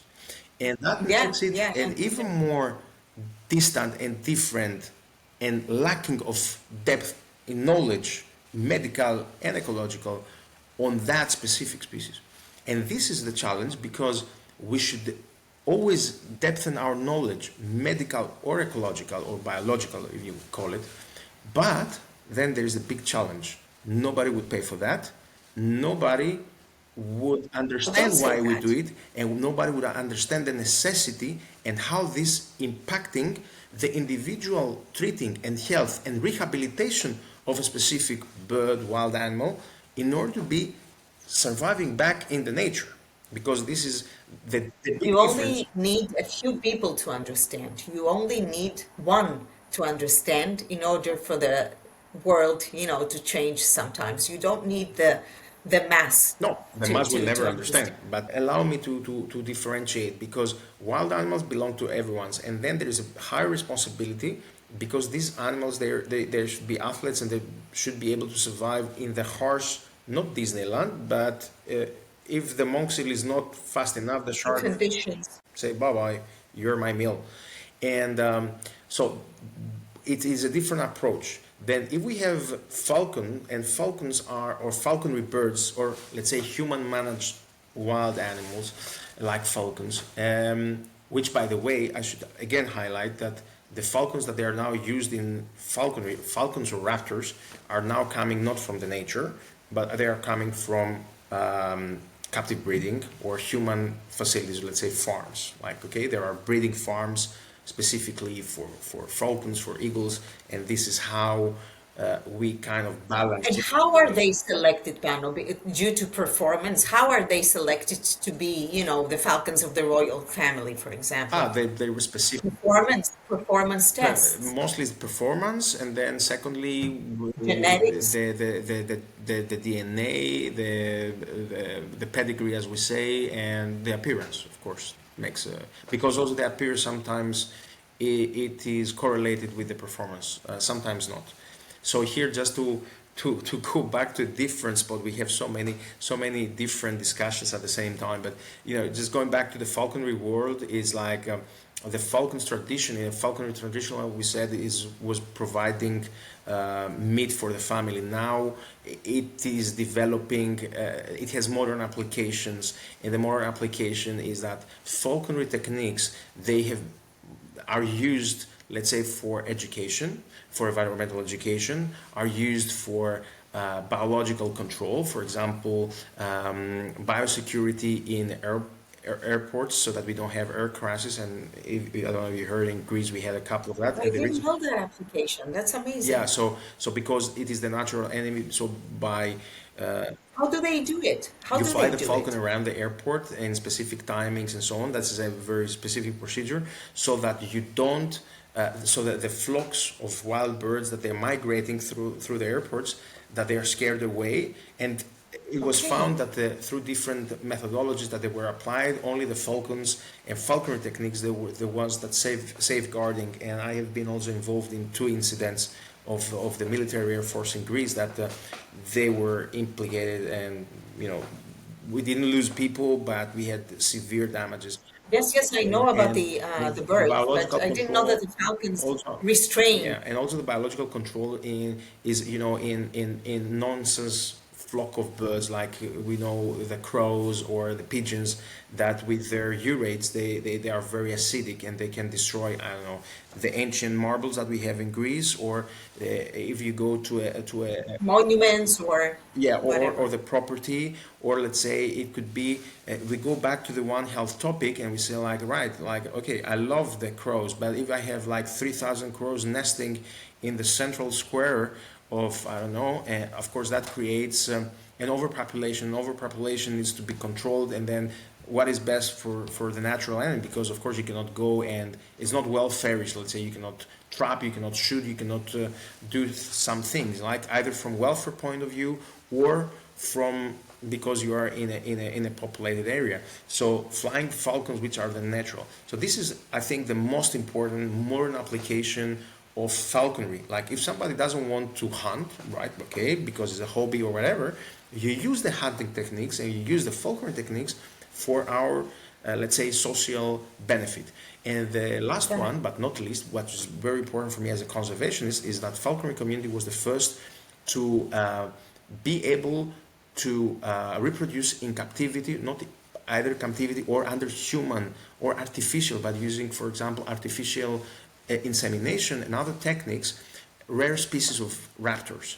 And for example, the more typical case is in the United States, since the audience might be broadcasted there as well. In the United States is the DDT and the peregrine falcon that was almost exterminated, and then the falconers were the first to say, oh, like, okay, is declining. And then why is declining? Because of that. Okay, what we do, let's take them, breed them. And they were the first back in the 70s that they saved the species from. That realized that the population was dropping, and yeah, and the second happened the same with the California condor, that they left only 22, and they said like, okay, we will take it. And then now is the Peregrine Fund, like it's a huge institution that is breeding all the rare species all over the world of raptors, and this is through falconry techniques, right? And the most other important that we go back again, and is connected to the rehab centers, is like raptors, they are athletes. And we do see that in falconry raptors. And so because as falconers, we living with the raptors every day, and our, let's say, art is to understand what they want, what their natural traits, what are the personality traits, and what are their stamina and their athletic performance. This we can use it and rehabilitate, and actually is the stage of, let's say, of a wild raptor. You have a wild peregrine that is becoming injured. It will get diagnosed. It will get the proper nursing and treatment. Then the rehabilitation phase would be in a falconry training asset, so that this bird could be able to get the athletic performance to catch the prey in the wild in order to survive. And that's where we see a lot of problems, because some people, they think, okay, we released the falcon back in the wild and we did our job. No, this falcon in 15 days it will be dead, because it will not have the athletic performance, because if the nursing period is like 2 months or 6 months, it does not have any muscles, and these are high athletes, so they will not be able to hunt. Even if they have the instinct, they will not be able to hunt. So it's like you tell Usain Bolt, like, sit in the hospital for 6 months and then go around fast in 100 and win the gold medal. he will be injured again. He will be injured again.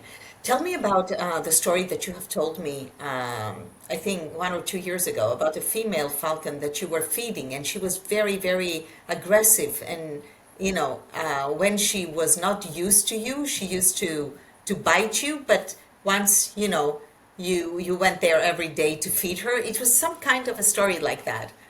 I have many stories. Like, all females are aggressive, and Thank you. welcome. From the It was not meant. It was not meant for the women, but yeah, we can include that as well in your own terms. But I didn't mean it like that. I meant that in nature, female raptors are more aggressive because they need to safeguard the nest, the chicks, and they need to defend the chicks and the family nest, let's say, from intruders and so on. So that's why in falcons and in raptors in general, the females are bigger, stronger, more aggressive, while the males are smaller, more adaptive, and more versatile, sociable, quicker, and able to catch small prey, but at the same time with more stamina. So these are differences in physiology, I would say, that if you don't know that, you cannot, of course, proceed. And maybe they are not directly medical, but in the part of the rehabilitation and successful conservation medicine, yes, it is a very important point. So now I can share you a lot of stories with females, but maybe that was, I can tell many stories, not only from falcons and raptors, but all kinds of animals. But let's say if we try to recall what this was, tell me something about the bond you've created, a special bond that you've created with one of With the every falcons. animal that I have worked, falcon or non-falcon, you create a different bond. Some that are very stubborn. The bond that you create is very very superficial, like in the humans, right? And then with some you have very very deep bond. And what I wanted to say is like for people that they want to work with the raptors or with wild animals, it's that the bonding that you get is not the one that you get with a pet.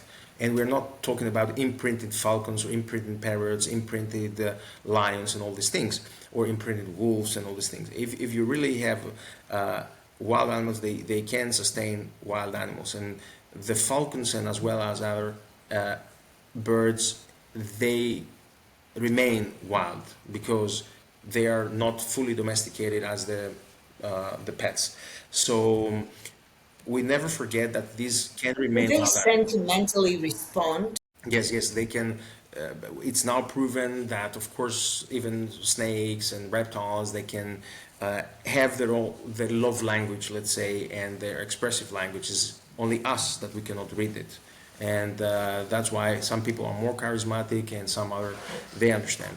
So the bond that you create is on your perception, on the how you can read the love language, let's say, or the body language. We don't call it love language, but body language. Yeah. And not only the body language, but in general, the whole aura of the bird or the wild animal. You should be very good at the signs and understand where you go. So let's say bonding is a part of falconry, let's say traditional falconry, and a lot of these techniques are used in modern behavioral medicine as well, which is all positive reinforcement. We should tell that as well. Is nothing like you beat a falcon or a bear or whatever to perform some They will tricks. not respond Other to thing is that. They positive. will never respond Yeah, to that. and the positive reinforcement is the key. And I recall that needs patience, resilience. Of course, you can get injured because the relationship that we get with a falcon or with a raptor, it's they accept us as a partner, as an equal partner. Is not the bossy, is not my parent. I'm not the parent. I will not call it and come back. It will just allow me to approach it. It will hunt for itself. It will not hunt for me. It would hunt as if I was a pair to her or to him, and that would be allowed, like in the nature, to share the food with its partner or bringing the food. Apart from the hunting, the everyday life and at the clinic, at the hospital, for Let me example, let me finish, let me because finish with the bonding because this is the point that I wanted to tell you because this is what was the introduction. Yeah, a lot of people think that is like the horse. No, no, it's like a little bit of a cat, but practically the bonding story is this: that you need to be resilient, need to be there. But when you get this stage of trust and positive reinforcement, you will get behaviors, you get a new world, and there is maybe the story that I was telling you that I have a very nice eagle, and she was a female, and then it was a very formidable creature, like the women as well, long nails and very big and aggressive. They could destroy your hand in a minute, and I had this beautiful girl actually, and she was sitting on my lap, and with these big talons that they can really tear up my stifle, and she was like so gentle. And then when we were going for, I mean, not hunting but training, whatever, what she would do, she would wait for me. She would look at me until I come, and I prepare everything and give her the meat, and she would not be aggressive. She would be treated as if, and I should be thinking not as a man, not as a falconer, not as a human. I should be thinking as a male eagle. So what would the male eagle would do? It would take this piece and offer to her because she's the queen, right. So so that is a very very special bonding with an that's a eagle. good mentality to drive your Or life. is that? I'm sorry. That's a good mentality to drive your life. Yeah, but there's a give and take as well. There's a give and take relationship as well. I That's the agree. I'm just principles, joking. and maybe that goes to another like what you learn from working with wild animals or something. You learn a lot of things. You learn patience, resilience, adaptability, respect. Patience, patience. Respect, I would say, respect is very very important. Um, brutality, defense. So a lot of skills, but I would say the most important working with animals, and I'm sure you dealt as every veterinarian I think has dealt with that, is patience. It teaches you patience, and if it is very important for dogs and cats, it's 10,000 more important with wild animals. Because every your reaction, your last move, it may cost the life of your nursing patient. I've learned so many things from animals, Panos, so many And things in terms of patience but, and, but um, yeah, and the thing is that especially with the and falconry, keepings for life. it teach you self-control. Because for example, if I have a bad day and I'm frustrated, I will never go close to any kind of, if you're not really come to a mental state that you're calm, that you're focused in the relationship with what you want to do, what you want to achieve, it is a self-control mechanism. Have you ever been in danger? Yes, yes. I have luckily few injuries for a while I vet, but I had an incident with a Siberian tiger that she woke up with a male chimp. I had been stabbed by an antelope. Chimps, I was scoping. I was doing some bronchoscopy in chimps, and they're really, really aggressive. And we sedated the mothers along with the children, because if you just take the mother and you leave the child is crying like to death because you took its mother away. And if you take the child and you leave the mother becomes so aggressive you cannot do that. They, So you sedate them together in order to scope them. And for me, it was amazing. This for me, chimps you is like, first of all, we need to say that we share 97% DNA with chimps. And so the thing is that the chimps is the bad version. So understanding the chimps, you understand the human race or the human kind, and you understand why the world is so ugly, because the chimp world is very ugly as well. They are cannibalistic, they are rivals, they are retaliating, they are fighters. Of course they have a lot of positives. They are greedy, they create troops and clans, and they kidnap, they do a lot of things. And I feel that a bad chimp is nothing less than a bad man or bad human. yeah, Uh, yeah, they have their own while personalities. gorillas, orangutans, and bonobos, they are completely different. They're more docile, much more peaceful. It's completely different. Honestly, I would not enjoy working with chimps. I would love with orangutans, gorillas, and other primates, but not chimps. I'm not scared of I them, but visited it Malaysia, reminds me visited of the us a lot. Yeah, yeah. And do you know that they found that the orangutans can actually talk not only with consonants, but with vowels and consonants as well, and that they can describe things that that they experienced yesterday, uh, in the past, and that's amazing. How can they describe that? It's And There's so many things that we do not know and that we do not perceive.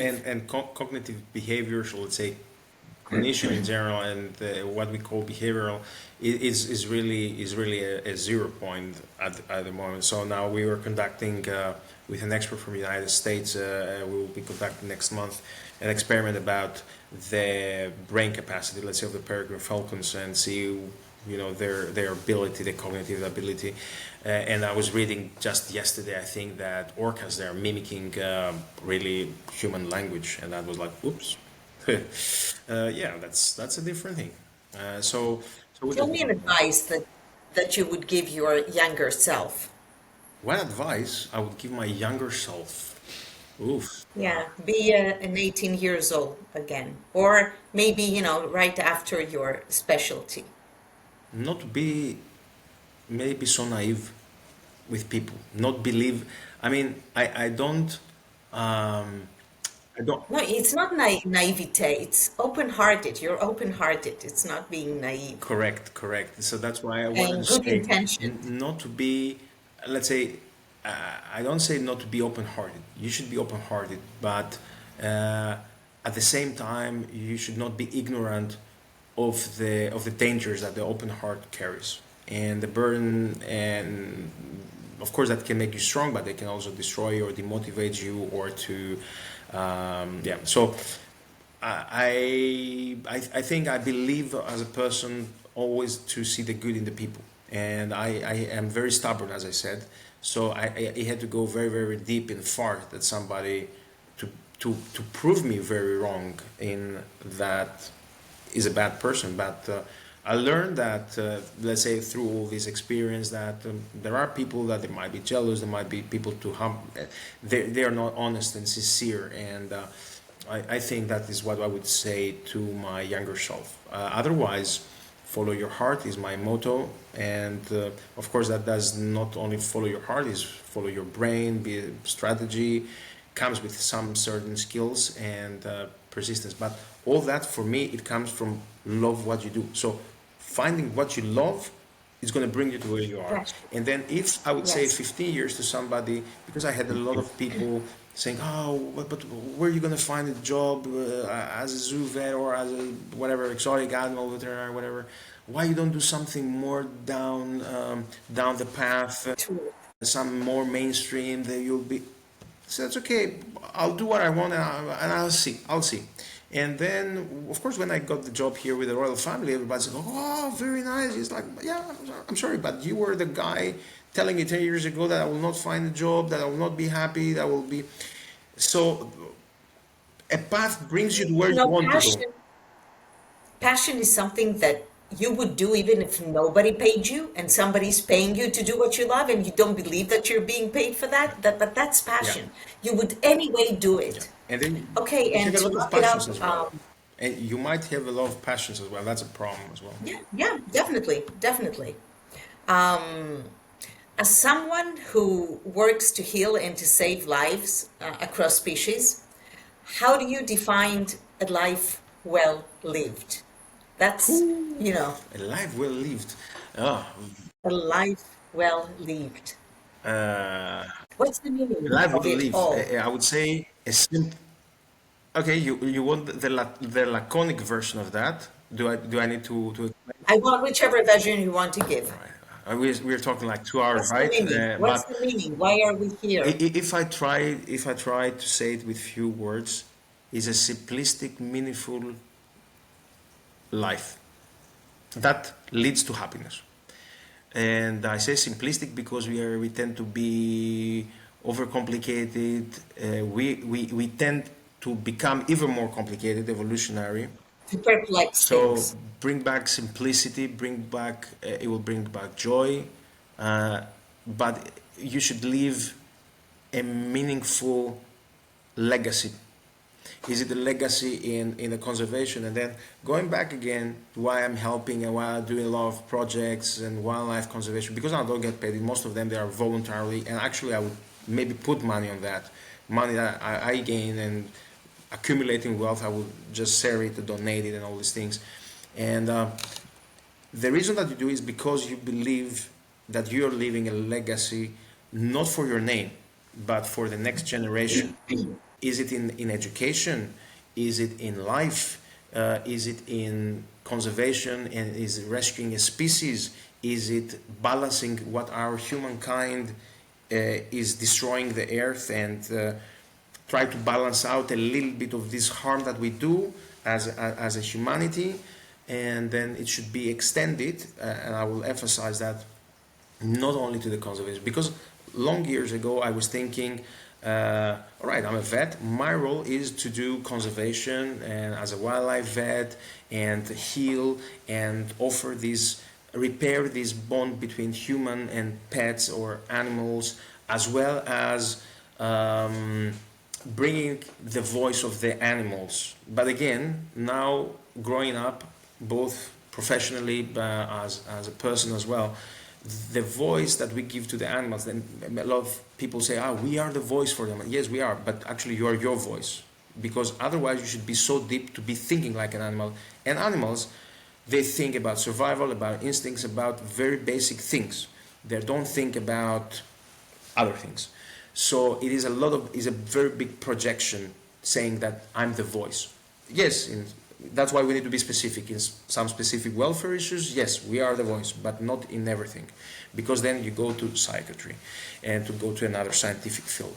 And in terms of meaningful, now I will extend it, that I was fulfilling my role as a conservationist, as a veterinarian, as all this. But now, growing up, I find that we should extend that in a more humanitarian, even as vets, because it is the same chain that humankind and nature, and this is a big, big, big problem, restoring the bond between humankind and nature, because we have lost it. And that brings us to simplicity, because if you go out there and you go on a mountain and you go on a lake and you go in the sea and you go under the sea and you understand how small you are and how weak you are, stand in front of a tiger and I'll tell you how strong you are. You're not strong at all. Yes, yes. We have other assets, and we're pretty much institutionalized. We've lost this bond with the nature. Pano, thank you so much. You're an amazing person. I will not say about the scientific part. I will say about the personal, your personality, where you have integrity. You clearly have passion for what you're doing. And I feel very honored that I had you today, that I hosted you today. I think that everyone who will listen to this interview will enjoy each and every topic that we discussed. Thank you so much. Thank you. I cannot thank you even more. It was a pleasure. It was a pleasure to have this talk with you, because it's a very, it's a friendly talk and it's not an interview. And I hope that some people understood a little bit on what drives me, what makes you successful and happy. And then again, happiness is a very, very broad area of life, education, career paths. But the most important, if I have to close up, is believe in yourself, follow your heart, find your soul, find your heart, find where you are at. And many times I say I'm not very the most appropriate person, because I knew from very early start what I want to do in a very, very specific thing. Even with the wildlife, it's not like I just want to be a vet. I just wanted to be a zoo and wildlife vet, and I was able to fulfill this dream, and I'm happy that I fulfilled many of my dreams. And then actually I would even, in the last sentence, I will say that define goals and separate them from dreams. Goals and professional goals are something technical that, yeah, you need to love it, you need to invest. It will bring you maybe money or survival or wherever, but the goals are not your dreams. So find, apart from your goals, the professional goals, your dreams. If you dream something, you do. And if you ask me now, did you dream to be a vet, a wildlife vet? I would say no. I mean, yes and no. But if you ask me the same question, that's why we said again, be specific. What would you do if you were not a wildlife vet? I cannot answer still this question. I would for sure, the broaden that I have reached to is that I would have done something with nature, something related to nature and animals. Maybe it would be biologist, maybe it would be something else, but it will not be very far away from what I'm doing now. It will be nature. And with this, this is very meaningful to close and to wrap it up. Thank you very much. Thank you again. so much. I hope that you enjoyed and they enjoyed, they will enjoy it. And I'm open to any questions on any I don't know what is the idea, but if it's meaningful to have another discussion on other topics or with other, let's say, colleagues, vets, and we will definitely do a second round. Second round at some point. We will do it. Thank you very much. Thank you, Pano. Have a good night. Have a great evening. You too. Bye. Bye.